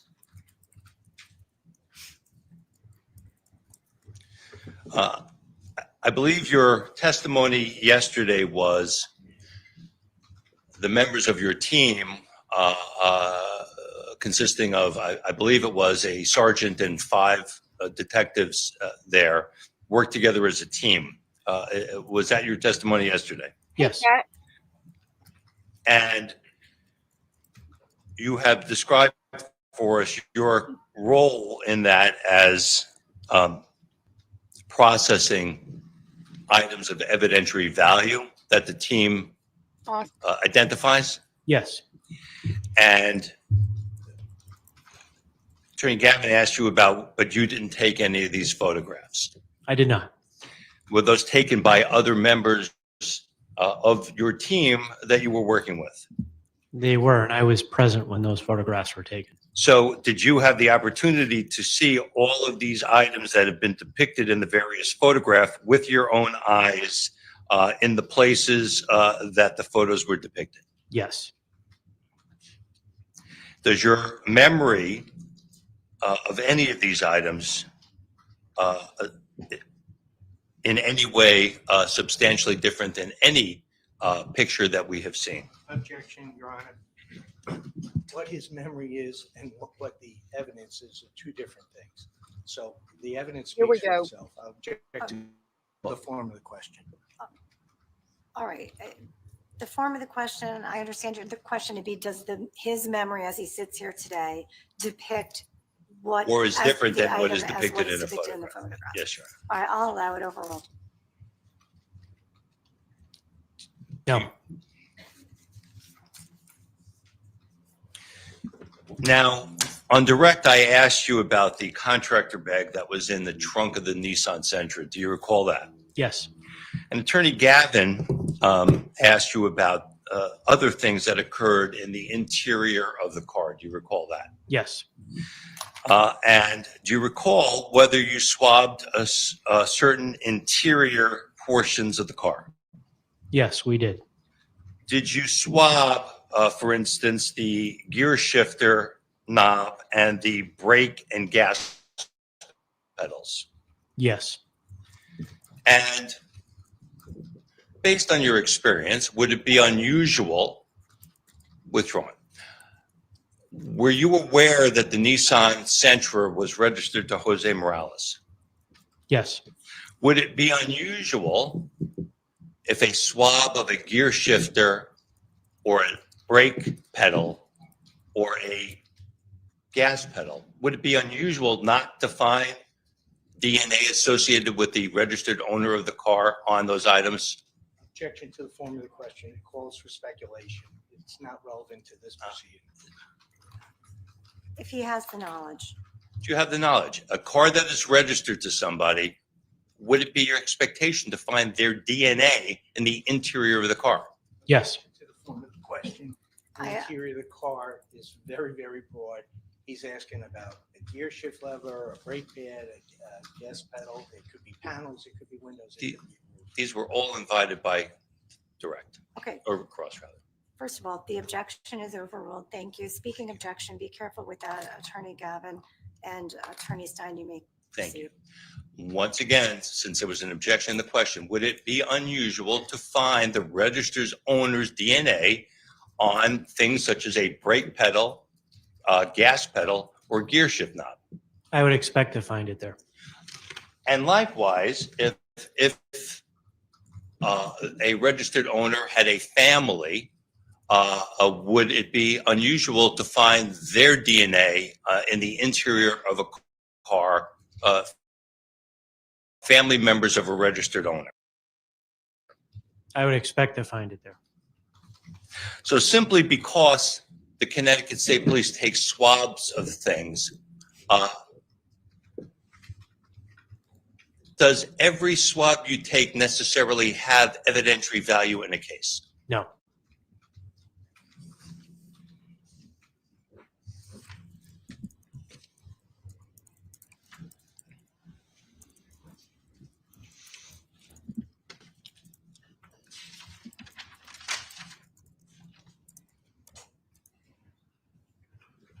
I have nothing further, thank you. Attorney Duggan. If you didn't find DNA in the registered owner's vehicle, would that cause you concern that the test was done correctly? Now they're going to go back and No. forth. Why is that? It just might not pick it up. Okay, so if, we'll pick on me for a second. If you went out and swabbed my car that's registered to me that I Hey, used, I know. and you swabbed the car and didn't find any DNA, that would not be unusual for you? That would be unusual. Thank you. No other questions. Thank you, Your Honor. Attorney Stein. Nothing further. All right. You're all set. Thank you. May Thank I you, Your see- They're about to take lunch. I guarantee it.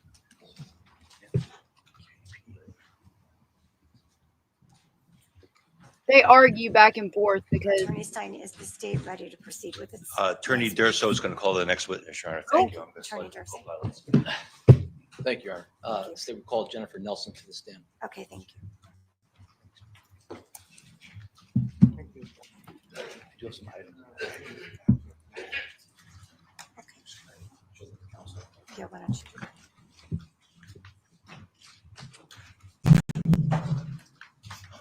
yeah, so they keep arguing back and forth because this defense attorney is defensing like a mug. I ain't never seen nothing like it.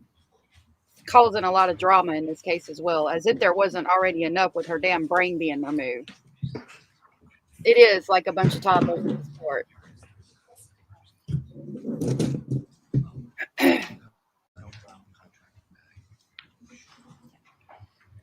Hi there. Please step into the stand and remain standing. Madam Clerk is going to put you under oath. Thank you. Please raise your right hand.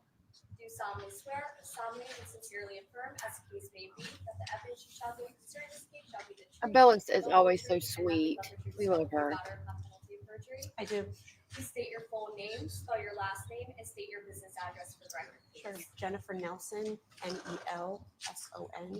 278 Colony Street, Meriden, Connecticut. Okay, thank you. You may be seated.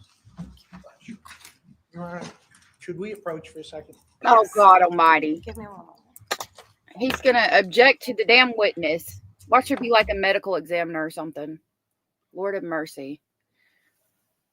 Yeah, this is beyond reasonable doubt. Like, I don't know. This is ridiculous. I'm surprised that that person was finally able to say the word blood.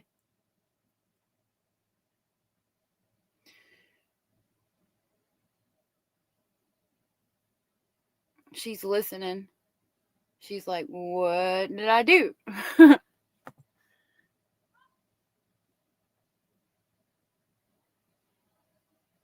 I thought she was standing up. They were going to make the jury leave.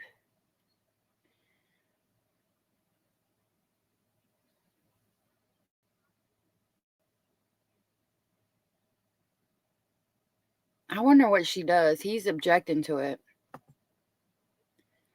Yesterday, I called that he's going to mistrial on excessive objections. Probably. Girl, mine are too. I'm tired today. I was like, if they take a long ass lunch break again, I'm going to break and take a quick nap. But then if I do that, I'll be sleepy during lunchtime tomorrow and not be able to and just continue to be sleepy. His car had some on the gear shift and the clutch, I believe. I believe there was some. I don't think it was covered in it, but there was some in there. Yeah, he's pushing the judge in that corner. Girl, I'm fighting it too.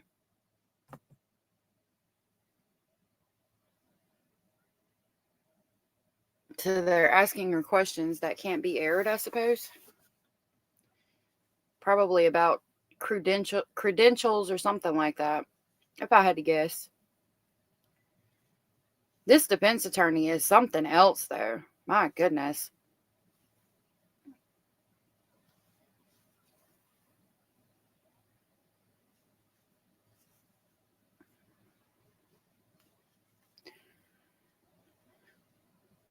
She seems sweet. Like, she looks sweet, very pretty, put together woman.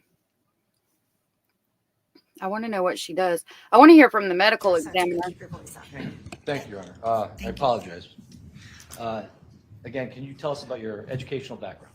Sure. I earned a bachelor's in forensic science with a biology concentration from the University of New Haven I think this and a master's in forensic science with a biology concentration from the Pennsylvania State University. Did you receive any specific training as it relates to forensic biology? I did. I did a lot of hands-on training in earning those 2 degrees in forensic science. I also went through a 6-month training program in a previous position I held prior to the job that I have now. And then I went through a 2-month intensive training program to hold the position that I do today. Tell us a little bit about your work before working at the state lab. I was a criminalist at the New York City Office of Chief Medical Examiner's Forensic Biology Lab. And have you issued forensic biology reports in the past? I have, yes. About how many have you issued in the past? Hundreds, How many examinations would you say you've conducted in your career? thousands. Have you ever testified before in court? I have. And have you ever been qualified as an expert in the area of forensic biology? I have, yes. About how many times? 13.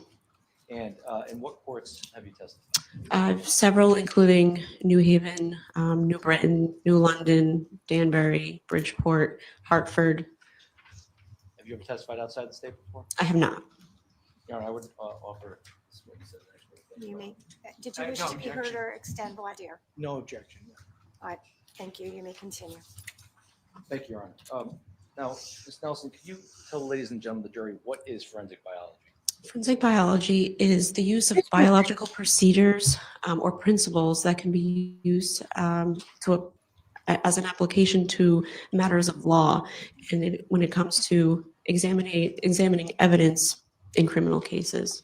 And why is it? We're going to pause before it gets too brutal again, and we're going to break for the birthday song for, I believe it was Miss Nessa. Yes, Miss Nessa UK. Happy birthday. Yay, it's your birthday. Happy, happy birthday. All right, here we go. This is for you, Nessa. Happy birthday.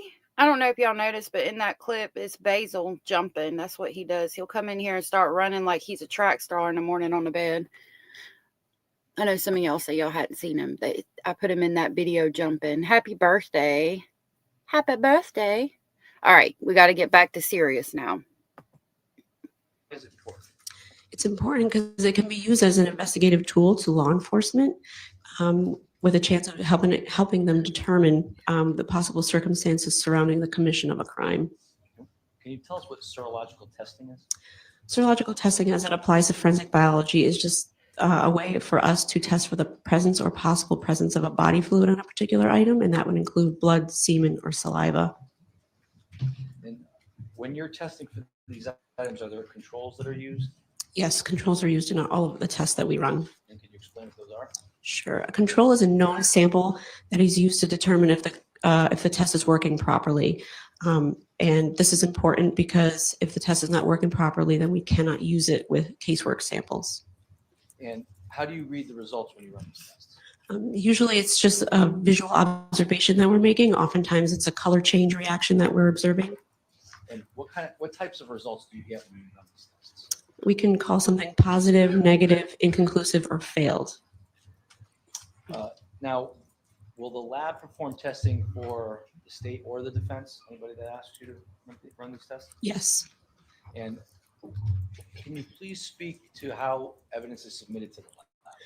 Sure. A submitting agency will bring evidence to the laboratory's evidence receiving unit. At that time, the evidence is taken in and entered into the lab's internal computer system. At that time, it's going to be assigned a unique case number, and each item is going to be given what the lab refers to as a submission number.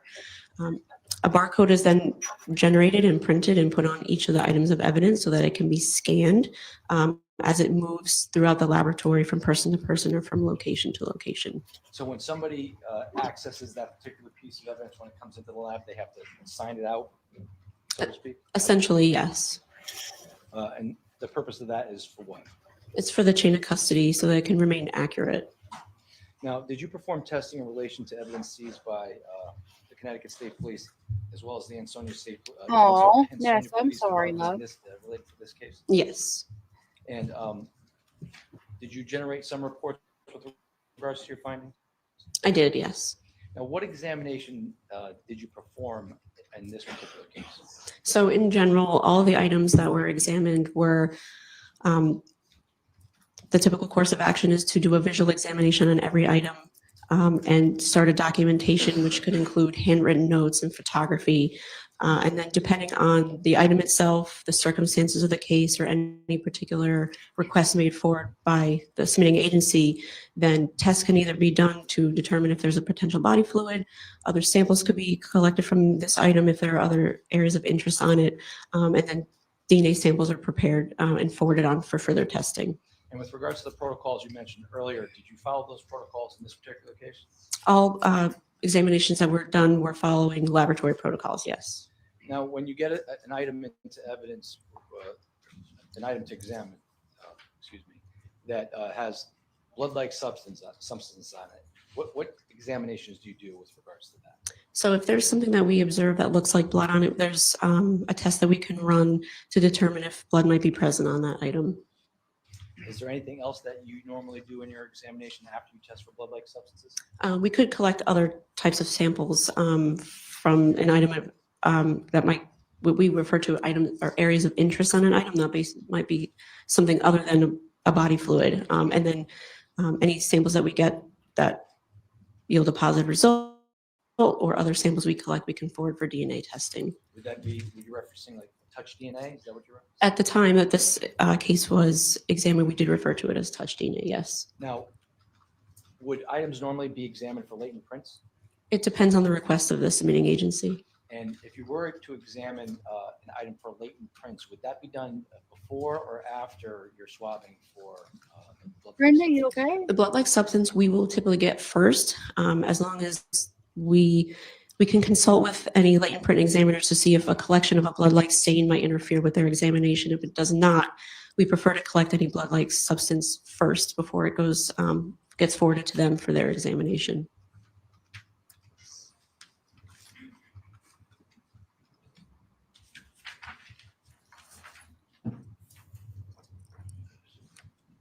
You have a moment with counsel, Your Honor. Certainly. Yeah, sure. Okay. Your Honor, I'm going to show the witness states exhibits 107, 108, 109, and 110, which I believe there's no objection from counsel as becoming a full exhibit. No objection, Your Honor. All right, give me one moment, Attorney Durso. Yes. So court is going to note for the record, no objection, will accept into evidence states 107, 108, 109, and 110 as full. Thank you, Your You Honor. may proceed, thank you. Showing you what's been marked as states exhibit 107, which is marked as a full exhibit.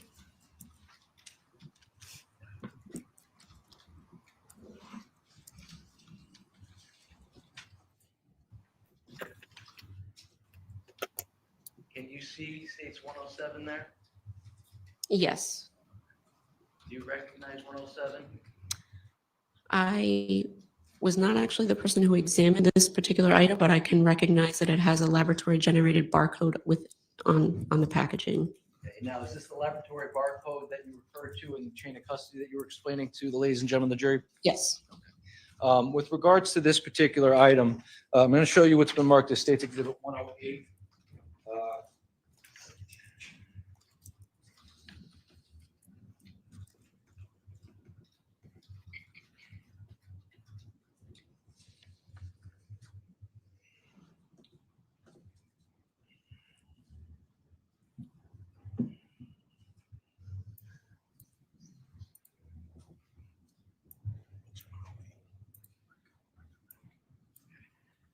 Regards to 108, is this the contractor bag that would have been included within States 107, which is a contractor bag that was examined by the lab? Yes. Okay. And with regards to Exhibit 109,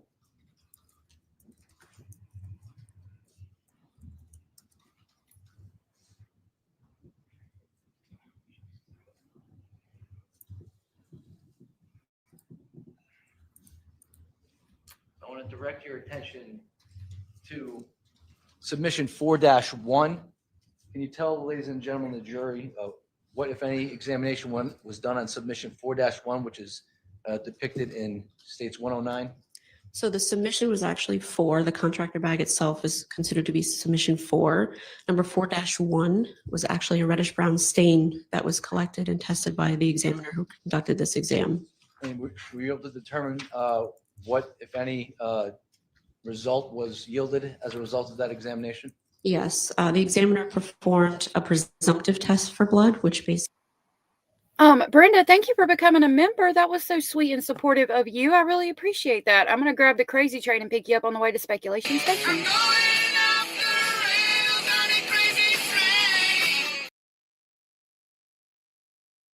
I feel like it's so loud with this court being so quiet. Thank you, Brenda.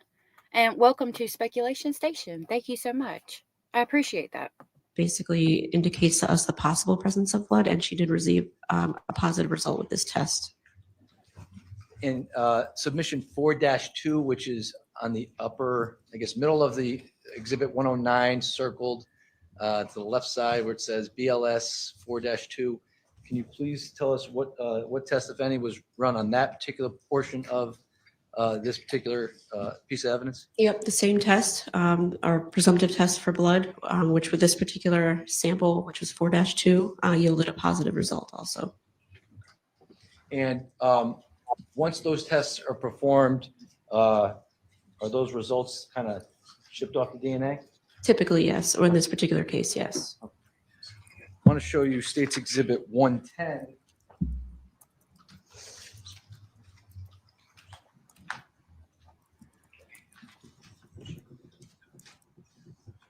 Now, first of all, 110 looks like it's very different from State's 108. Can you explain why it's different? Yes, the picture that is up there now would be after the item has gone through latent print examination, and they apply their techniques which do add layers of different types of residues to the item. So the item was examined after the blood-like substance or presumptive presence for blood was tested for. It was sent over to latent prints. Latent prints performs their examination of the item for any prints, and then it's sent back for re-examination for touch DNA. That's correct, yes. And directing your attention to submission 4-5, can you see that up there? Yes, So what would be the upper portion of State's 110, excuse me, looks like what would be the handles of the trash bag there? yes. Do you, can you tell us what if any, examination was performed on those areas of State's 110? So the examiner who performed the examination, this item would have decided that that was an area of interest on an item and would have swabbed those areas that are circled and forwarded that sample on for DNA testing. So for touch DNA? Correct, yes.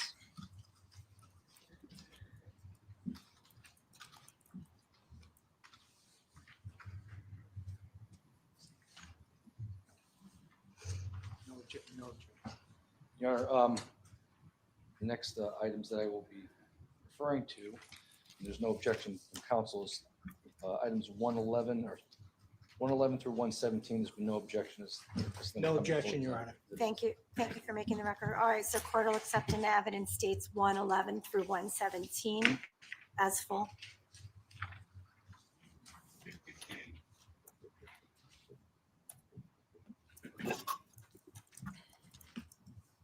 Ms. Nelson, I'm going to show you what's been marked as State's Exhibit 111. That's marked as a full exhibit.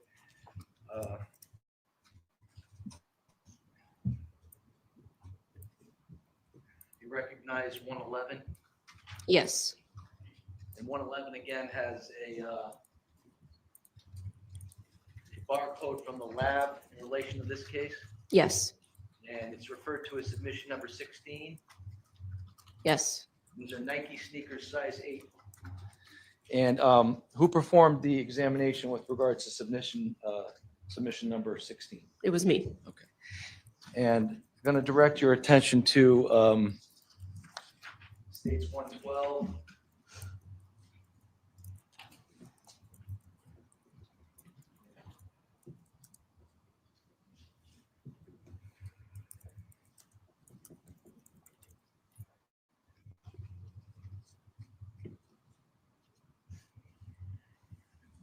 Can you tell the ladies and gentlemen of the jury with regards to submission number 16-1, what examination was performed on this particular piece of evidence and why? So any blood-like substance was looked for on this particular item. And due to the nature of the item, some touch type samples were collected as well. Item 16-1-1 is a touch type area that was collected from the back or heel area of the shoe. And then in this particular picture, there was a blood-like stain that was tested and collected as item number 16-1-3.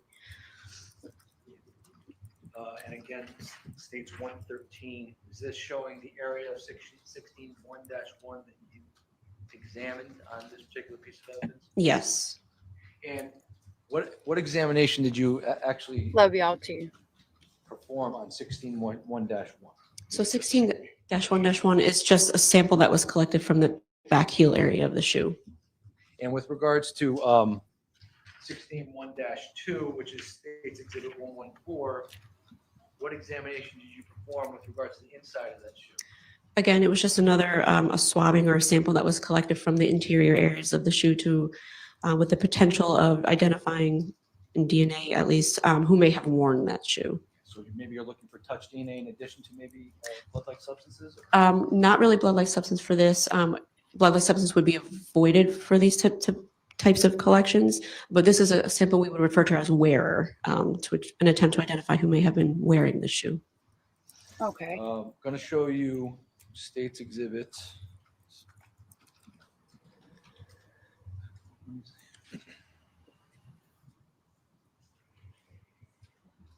So 16-1-3, which is referred to here, it's in the top portion of the States Exhibit 112, circled and labeled 16-1-3. And I'm going to show you States 115. That's a up-close version of that same area. It is, yes. And what was examined in relation to this area of the shoe? So there was just an area that appeared to be blood-like. So I performed the presumptive test for blood, which yielded a positive result, and therefore I did collect that area of the shoe and designated it as 16-1-3. So when we're referring to the this particular shoe, is the right sneaker or left sneaker? Excuse Left. me. So when we're referring to the left sneaker, it's 16-1. If we refer to the right sneaker, it's 16-2. Correct. And again, when you got those results with regards to your presumptive tests, you sent those over to DNA? Those, yes, the ones from that particular shoe, yes. Okay. I'm going to show you what's been marked as States Exhibit 116. Can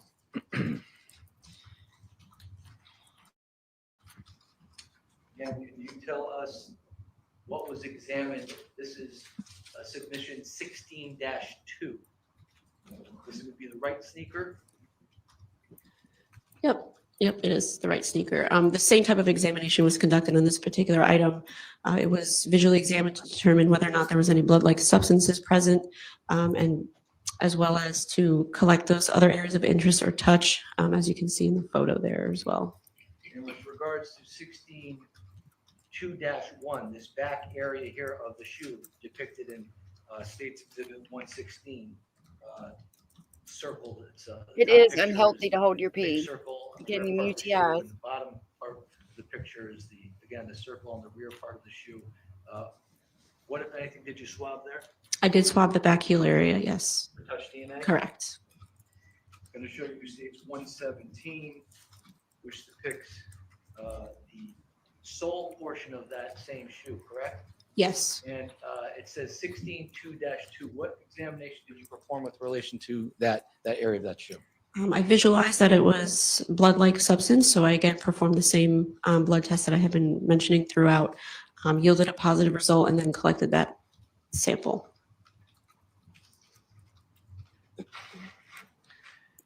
I'm going to draw your attention to submission 17, which Green Hanes T-shirt. Again, the markings that we're talking about before.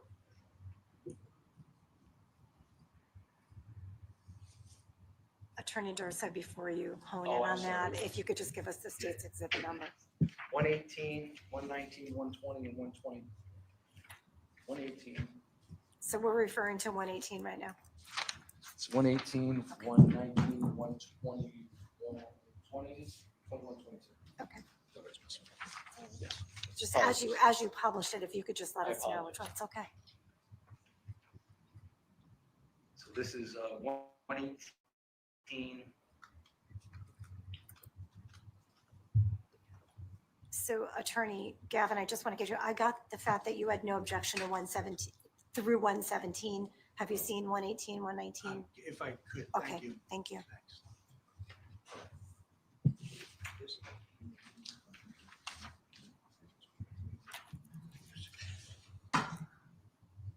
I have no objection to any of those exhibits from 118 to 122. Okay, so Thank you. thank you. With no objection, court will accept into evidence as full 118 through 122. You now may publish, Attorney Durso. Thank you. Thank you, Your Honor. You're welcome. Now, 118, again, the same barcode would be affixed to the evidence prior to examining it. Yes.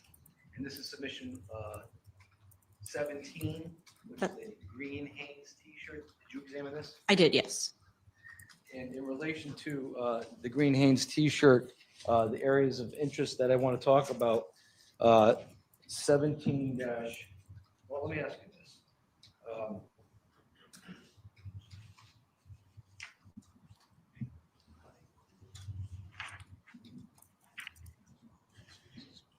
State's Exhibit 119.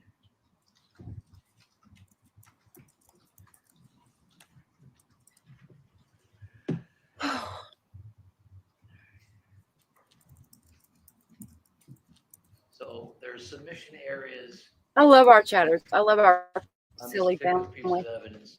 17-2, 17-6, 17-1.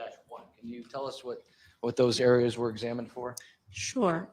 Just the same like with the other items I was mentioning. Overall, I'm going to be looking for any blood-like substance. 17-1 was a clump of hair-like fibers that were adherent to the shirt. 17-2 was what I described as a bone-type fragment. And 17-6 was a blood-like stain that I tested, which yielded a positive result with a presumptive test for blood.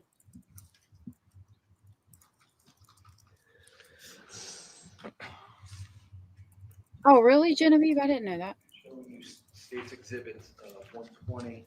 Bella's right.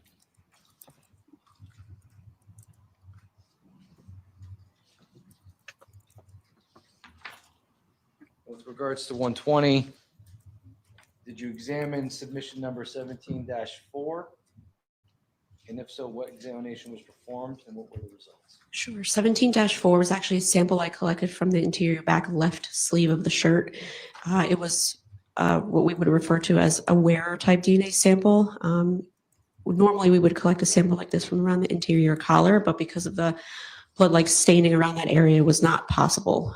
So that was the intention of the collection of that particular sample. And just so we all know what you're talking about, you're referring to the top right area of this particular exhibit where it says 17-4 and it's circled. Yes. In 17-5, can you tell us what was examined here? It's a little circle at the bottom of the T-shirt. Yep, it was another stain that had a blood-like appearance in which I performed a presumptive blood test for, which yielded a positive result. This would be an up-close picture of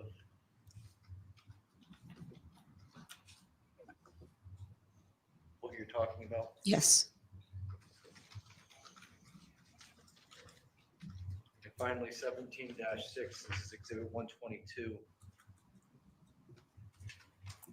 What was 17-6 again? It was also a stain with a blood-like appearance that tested positive looked with our like it. presumptive blood test, and it was collected as well. This is brutal. It is very brutal.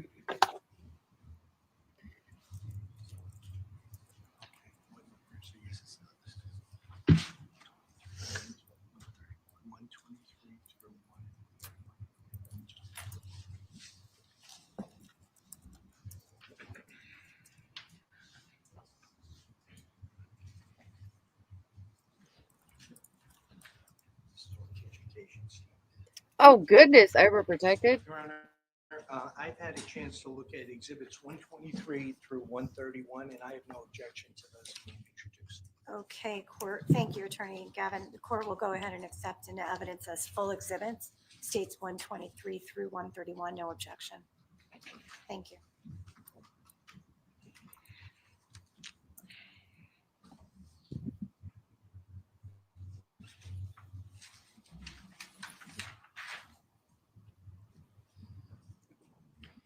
Ms. Nelson, I want to direct your attention to submission number 18.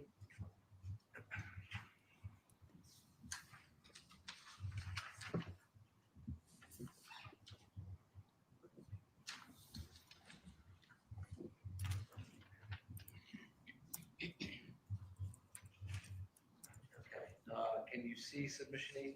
Yes.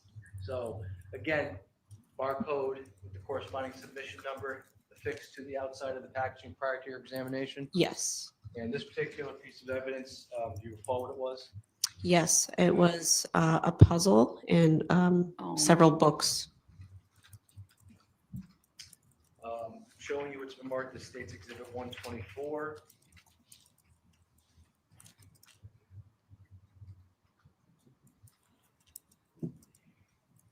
That's so sad.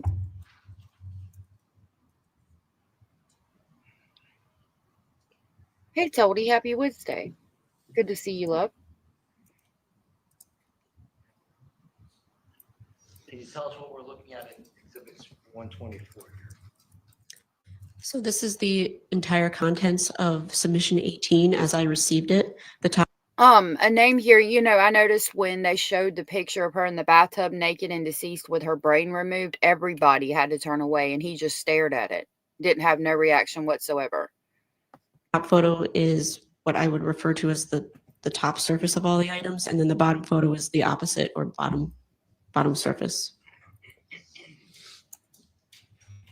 I hope so In too. particular, when you took these items out of the bag and you started to examine them, the whole bag is submission 18, but how did you go about separating all of this into different, submission items? So the submission itself is 18. Anything that was in it, I designated its own item number. So the items were numbered 18-1 through 18-5.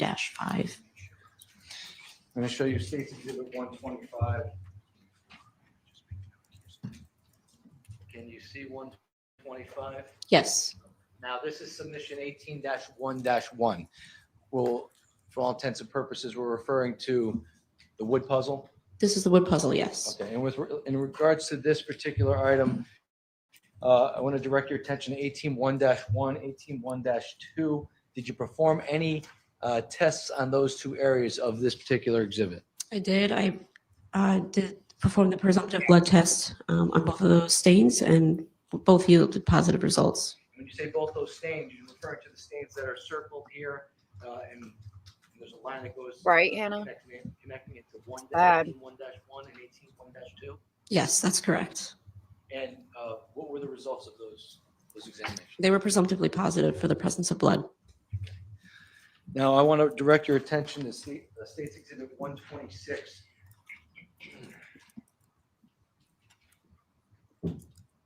(18-1-3). Did you perform any type of testing on 18-1-3? 18-1-3 there was no testing to be performed. It was just what we would refer to as a touch collection sample. Okay. And I noticed that in this particular picture, it looks like there's gray swiping on this particular piece of evidence. Can you tell us what that is? This item had undergone latent print examination prior to my collection of sample 18-1-3. So the dark residue on there was likely from their examination. And you, again, you would not have performed a touch DNA analysis prior to latent prints? No. And why is that? If I were to swab or collect a sample like this, it could destroy any potential latent prints that might be present on that item. States Exhibit 127.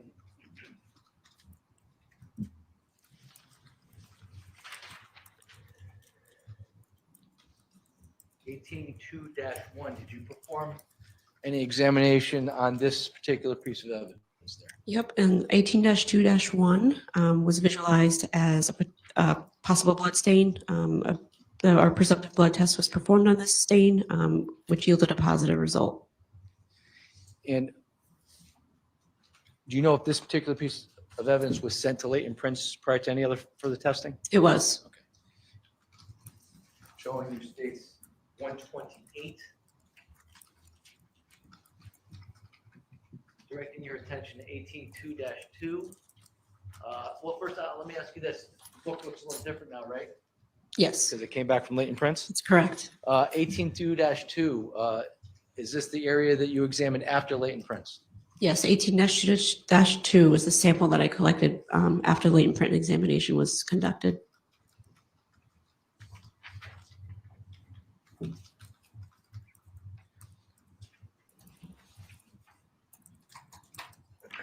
Showing you states 129. This is 18-3, which would be referred to as the bath time book. Yes. We haven't found out if he was seen on camera yet. They haven't said anything about it. They've just noted the people who picked up the donation stuff and that there was a letter in the stuff that said Christine Holloway. I think everybody who had to look at this case is very traumatized. The baby's red stuff could come up as the same as the mom's, I think. Well, it would show a mixture of DNA. I mean, it would be different DNA, I would think. And I would think if they had that much blood of the babies, they would assume her to be deceased. But I don't know. We'll find out more. I'm drinking the coffee too, girl. And did you perform any analysis or examination, excuse me, on this particular piece of evidence? Yes, I did observe blood-like staining on this particular item. Item 18 or sample 18-3-1 was collected from a portion of this blood-like staining, was tested with our presumptive test for blood, which yielded a positive result. And when you say 18-3-1, you're referring to this area here. My finger's on the top picture of states 129, the area on the left side of the book, towards the bottom of the page, just above the ruler where it's blue, looks like a blue circle of a blood-like substance. Is that 18-3-1 there? Yes. Okay. And with regards to 18-3-2, the outer portions of the book on top here, the right side of the page, and on the bottom of the book here, or the bottom picture of the book on the side of the book here, what examination was performed with regards to 18-3-2? So similar to the other two items that were received in this submission, a touch type sample was collected from any unstained areas of that particular item. And again, all of those areas that were examined were sent over to DNA. Yes. Showing you it's been marked as State's Exhibit 130.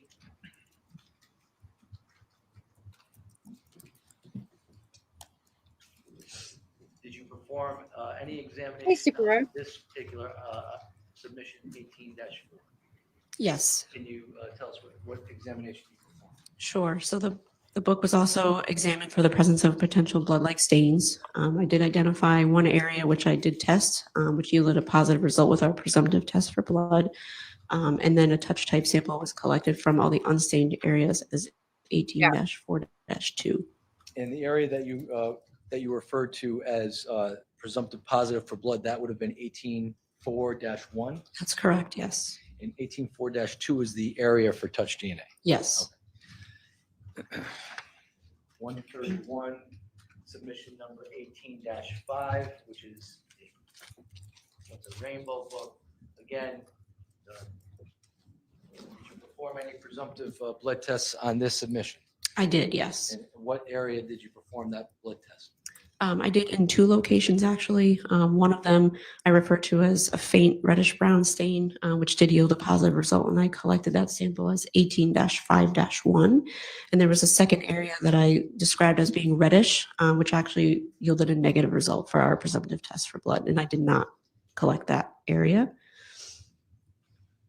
Directing your attention to 18-5-2, was that examined for blood or touch DNA? That would be a touch type sample.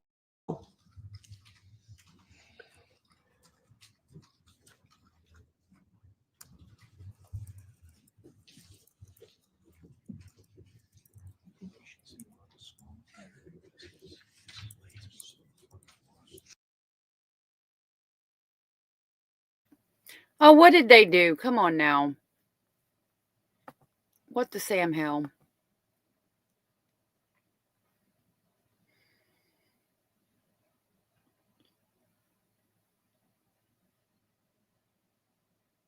Okay, let's see.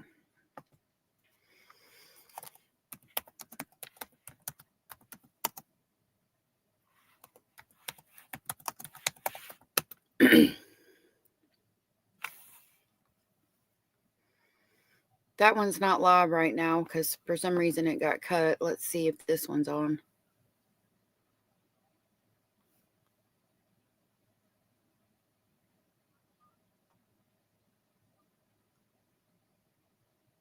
Okay, we saw the puzzles. We saw the shirt.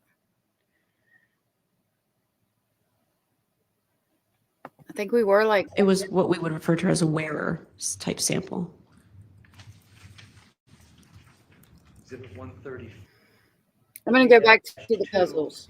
The bathtub book. The book on top here, the right side of the book. I guess. I And on the don't bottom know. of the book here, or the bottom, a picture of the book on the side of the book here. What examination was performed with regards to 18-3-2? So similar to the other 2 items that were received in this submission, a touch type sample was collected from any unstained areas of that particular item. And again, all of those areas that were examined were sent over to DNA. Yes. Showing you it's been marked as State's Exhibit 130.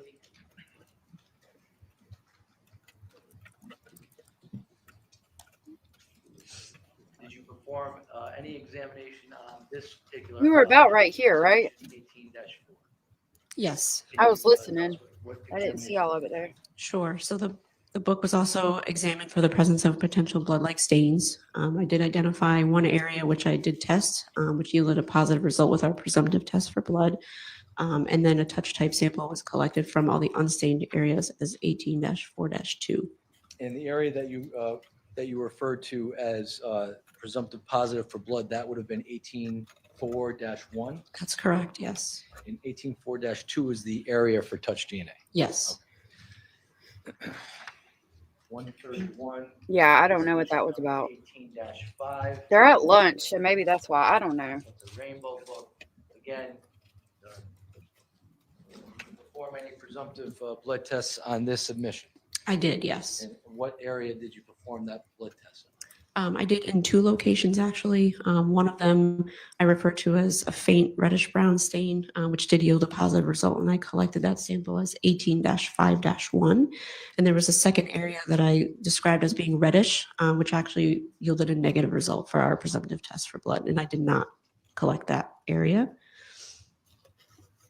Directing your attention to 18-5-2, was that examined for blood or touch DNA? That would be a touch type sample.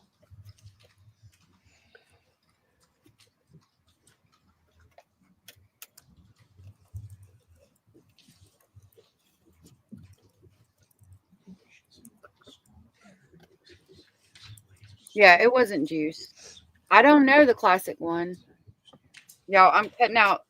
You know how the little Debbie box will have little stuff you can cut out on the back? This one had a unicorn, so I'm cutting it out for my daughter. So Your Honor, hear the that. That's state what's just showed going me, on. Exhibits 132. I don't know what through happened. 135, and I have no objection to those being introduced as a full exhibit. Thank you, Attorney Gavin. All right, court will go ahead and accept into evidence states 132 through 135 as full. Thank you.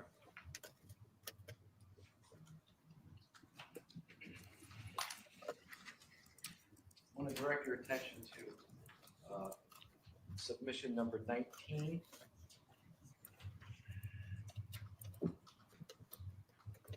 Is that exhibit 132? I'm sorry, this is 132.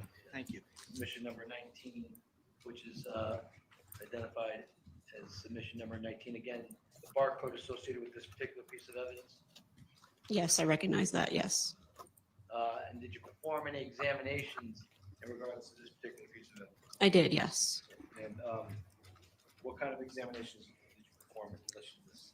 Similar to the other items mentioned in the case, any blood-like substances were, not all of the blood-like substances that were visualized were tested, but the item was visualized for this particular type of substance and tested in certain areas, as well as touch, or actually a wearer type sample was actually also collected from it. I'm going to show you State's Exhibit 133.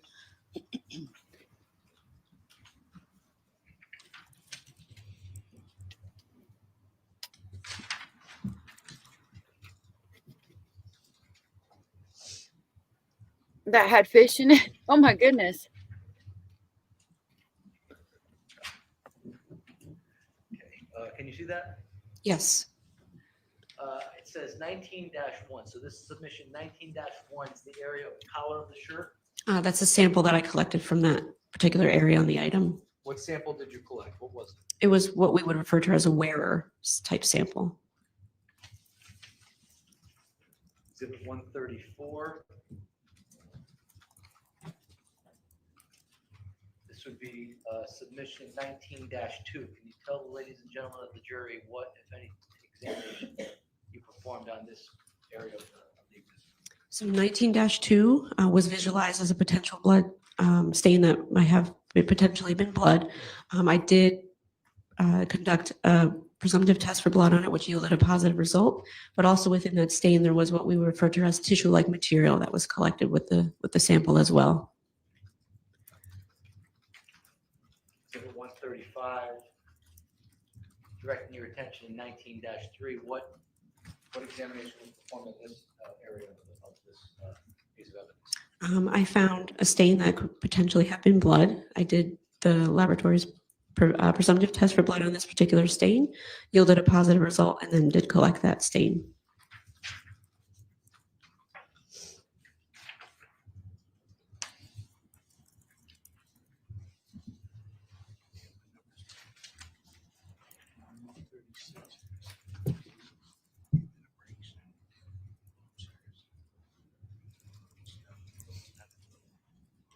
Does your honor take a break now? How many do you have there?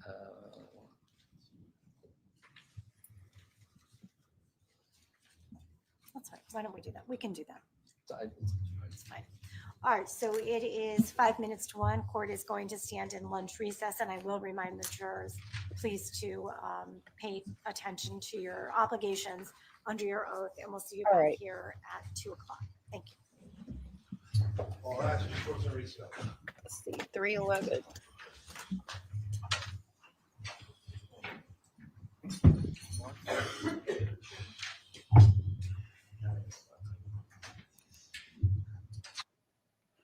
All right. I'm going to pull up the arrest warrant, and we're going to read part of it while we wait for court to come back at 2 o'clock. If I finish way before it's time for court to come back, I will cut this into 2 streams. If we finish right when they're about to come back, then it'll just be one long court stream. Let me get y'all a background. There we go. Alrighty, Rue. Let's get this arrest warrant pulled up so we can finish reading it.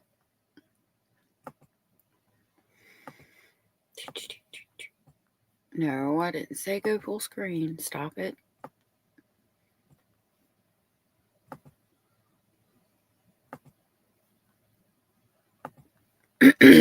I think we have it written down where we were at.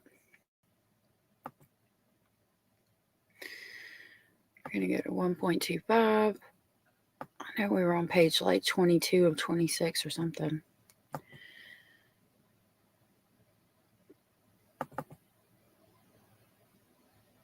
Let's see. Yeah, we were at number 36. I'm a member. I'm a member. I'm a member. Y'all will be so proud of me because I'm a membered. Okay. So we were at number 36. That on December 12th, 2019, Jose Morales was interviewed by Detective Adcock at the New Haven Correctional Center where Morales is incarcerated on pending charges. The interview was audio and video recorded. Detective Adcock explained and provided Morales with his notice of rights from which he signed claiming he understood his rights and agreed to participate in an interview. During the interview, the following information, among other things, was obtained and or discussed. Morales admitted that he did smoke, quote, dust, unquote, or PCP, with Hector on the night of November 29, 2019, and that Morales continued smoking PCP at Hector's house that same night, and he believed that he slept over at Hector's house. Regarding his relationship with Christine, Morales said he met her via an online dating website and that they fell in love and had a great family life. Spending weekends with Christine and Vanessa was his whole life, and Morales would normally stay every weekend at Christine's house until Monday mornings when Christine left for work, unless Morales had brought his son to stay over as well, and then Morales would leave on Sunday because his son had to go to school on Monday. Morales talked about having a great time with Christine and Vanessa during the Thanksgiving holiday and that they all stayed at Morales' house from Wednesday, November 27, 2019 until Friday, November 29, 2019, when Morales went with Christine to purchase a new car for her at Barbino car dealership. Morales said they spent 5 hours at the dealership and had a 2:15 or 2:30 appointment, which they were late for. Morales went on to say that Christine had completed the vehicle purchase, a black Ford Focus, and that Morales drove the new vehicle back to his house while Christine sat in the rear seat next to Vanessa. Once back at the house, Morales helped his family decorate the Christmas tree, and everyone had a good time. Christine was then ready to go back to her house with Vanessa, at which time they told Morales' mother, Linda de Jesus, that Morales, Christine, and Vanessa were leaving. Morales said he never told his mother about his plan to go to Hector's house, but told Christine that he was going to visit Hector and would be at her house later in the evening. Christine then drove away in her new vehicle with Vanessa, and Morales drove to Hector's house. Morales was shown photographs from a store security video depicting him and his vehicle at the Shell gas station in Ansonia. Morales confirmed that it appeared to be him in the photographs and asked when the photographs were from. He was advised that they were from approximately 6 a.m. on Sunday, December 1st, 2019. In Ansonia, Morales claimed that he did not remember being there, although he is familiar with the store and has been there before. Morales was then shown a photograph depicting a view from Officer Kelly's body camera footage on December 12, 2019, at the welfare check at Christine's residence. Morales recognized the view as being the front of Christine's residence and the two vehicles depicted as his and Christine's. Morales was advised the photograph was from early morning afternoon of December 2nd, 2019. Morales was asked if it was possible that he was in the house passed out when police were knocking on the door, and he agreed that it was possible, but that he thought he was with Hector at that time. Morales said he did not recall being at Christine's house at all during the weekend. Morales was reminded that he clearly was not at Hector's house all weekend either. Okay. After an hour and a half into the interview, Morales finally asked what was going on with Vanessa. Detective Adcock replied that he was hopeful that Morales would have remembered and provide useful information as to her location. Morales was asked where the car seat was, and he responded that it was with Christine in her new vehicle. Morales was asked if it was possible that he dropped Vanessa off with someone when he was in his drug-induced blur, and Morales replied that it was possible, but he does not remember that happening. Morales said he remembered last seeing Christine and Vanessa Friday evening of November 29, 2019, just before leaving to go to Hector's house. Morales was asked hypothetically if he killed Christine and remembered doing so, would he tell investigators what really happened? Morales replied that he would tell investigators, but that he would never have done something like that. On December 17th, 2019, Detective Adcock conducted a second interview with Jose Morales at the New Haven Correctional Center, audio and video recorded and rights form signed and waived. During the interview, the following information, among other things, was obtained and or discussed. Morales talked about what he remembered since their last conversation and said he now recalled that on late Saturday night, November 30th, 2019, or early Sunday morning, December 1st, 2019, he was sitting on the toilet in the bathroom of Christine's residence when he looked out of her bathroom window and saw, quote, guys, unquote, running towards their front door of the residence. Morales got up and went into one room of the apartment and he called 911 for the police. Morales described himself as being out of it from the dust or PCP and did not say anything when 911 was answered, when the call was answered. Christine asked Morales who he was on the phone with. Goodness. When the 911 call was disconnected, Morales tried to call back but was punched in the right side of his face and knocked out. Morales claimed he never saw who hit him, but believed that the, quote, guys, unquote, came in the house through the front door. Morales spent a while explaining how the front door was probably left unlocked by Christine, who usually did that, and he, Morales, probably failed to lock the door because of his PCP clouded mind. After explaining the front door lock information, Morales claims that he thinks he ran to lock the front door after seeing the guys running towards the residence, but stopped to call 911. Morales did not remember what he said to the 911 operator, but last remembers getting hit and knocked out. Morales said the next morning he remembers was driving home to his house in New Haven on Monday, December 2nd, 2019, in his own car and claimed that he was still under the influence of PCP. After getting home, Steve Holloway and Jody Jacobellis came to his house and asked him where Christine was, and Morales told them he last talked to her in the morning. Morales admitted that he clearly did not talk to her that morning and believes that he was just telling them what he normally did because of his mind still not being clear. Morales added that it was his routine for the last 3 years to talk to Christine before she went to work in the morning and communicate with her through FaceTime during her lunch breaks. He stated that he and Christine did not fight and they loved each other. After Steve and Jody left, Morales' mother, Linda De Jesus, thought it was strange that Christine's family was looking for her, and Morales agreed and started trying to contact Christine by phone, but the calls went straight to voicemail.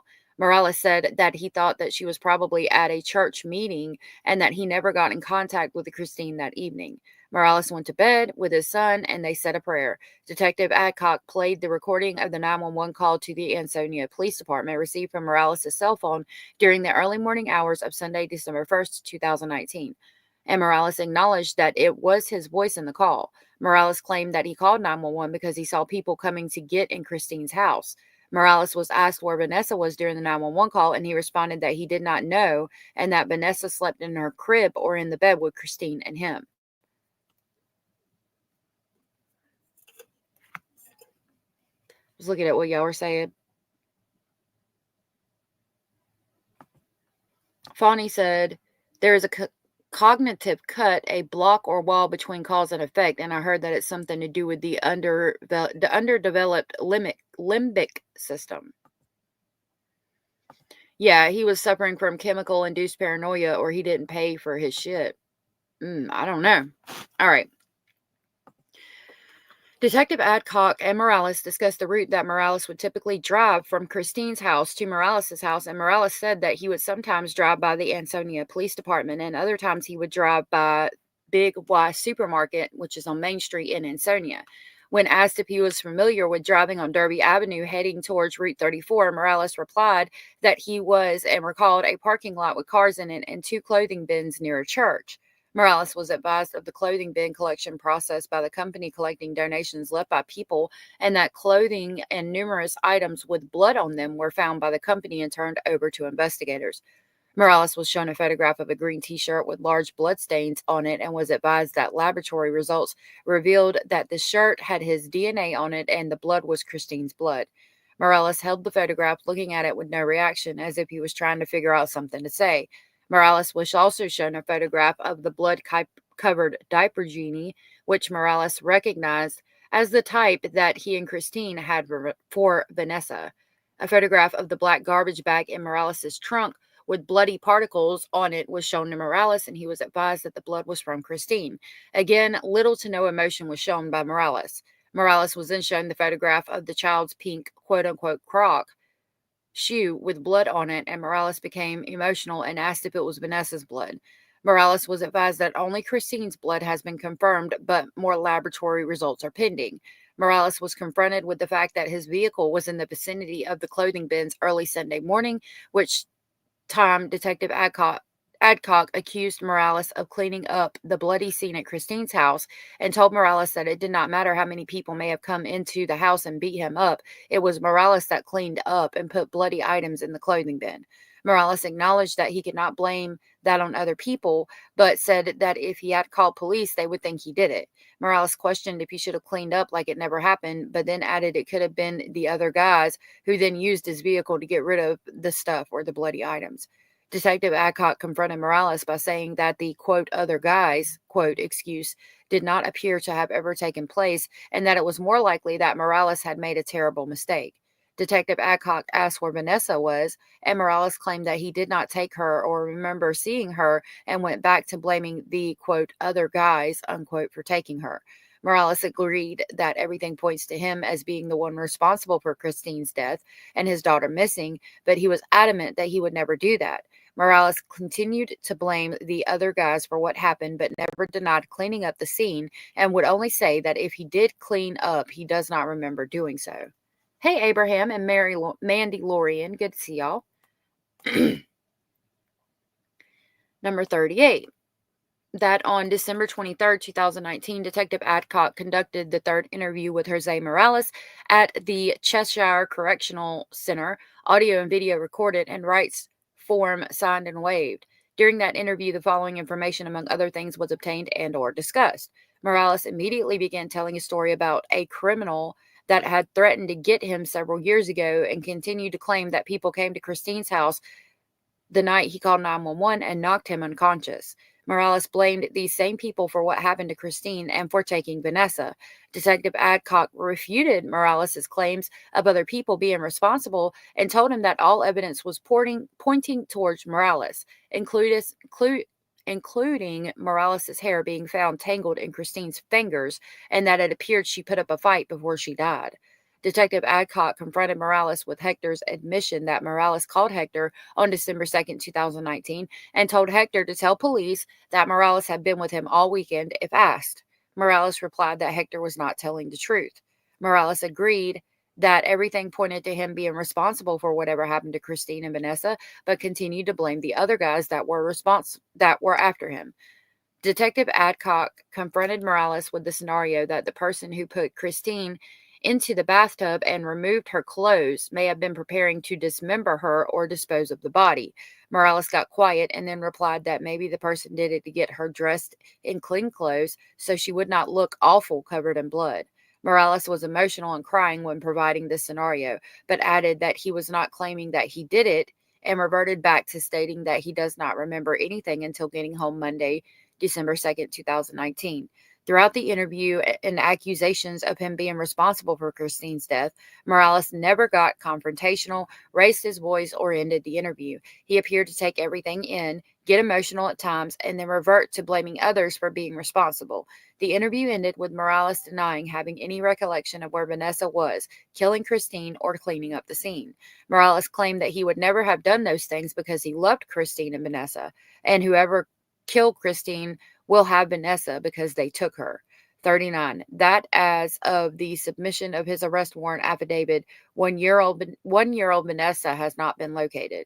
Wherefore, this affiant believes that probable cause exists and respectfully requests of the court that an arrest warrant be issued for Jose Morales, whose date of birth was November 12, 1976, for the crimes of CGS 53A-54A murder and CGS 53A-155 tampering with physical evidence. And if you want that arrest warrant without the watermarks, you can get it on my Patreon. All right, we still have 30 minutes before court. I call BS too. Yeah, being under paranoia, he might not remember. All right, so we're going to label this part 1. We're going to have a 30-minute break, and I will be back at 2 o'clock. I will make a new thumbnail and schedule the stream right now and see you lovelies at 2 o'clock.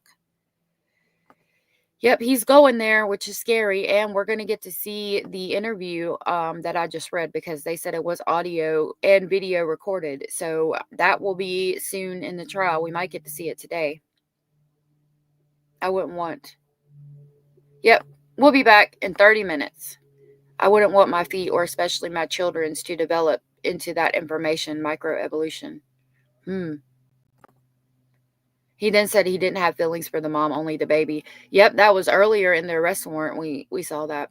All right, y'all, I'm going to go. I'll be back in 30 minutes. I'm going to get these children some lunch and probably take a walk real quick because this case is graphic and hard to take in. I'm going to schedule the stream, and I'll see y'all in 30 minutes. Love you. Bye.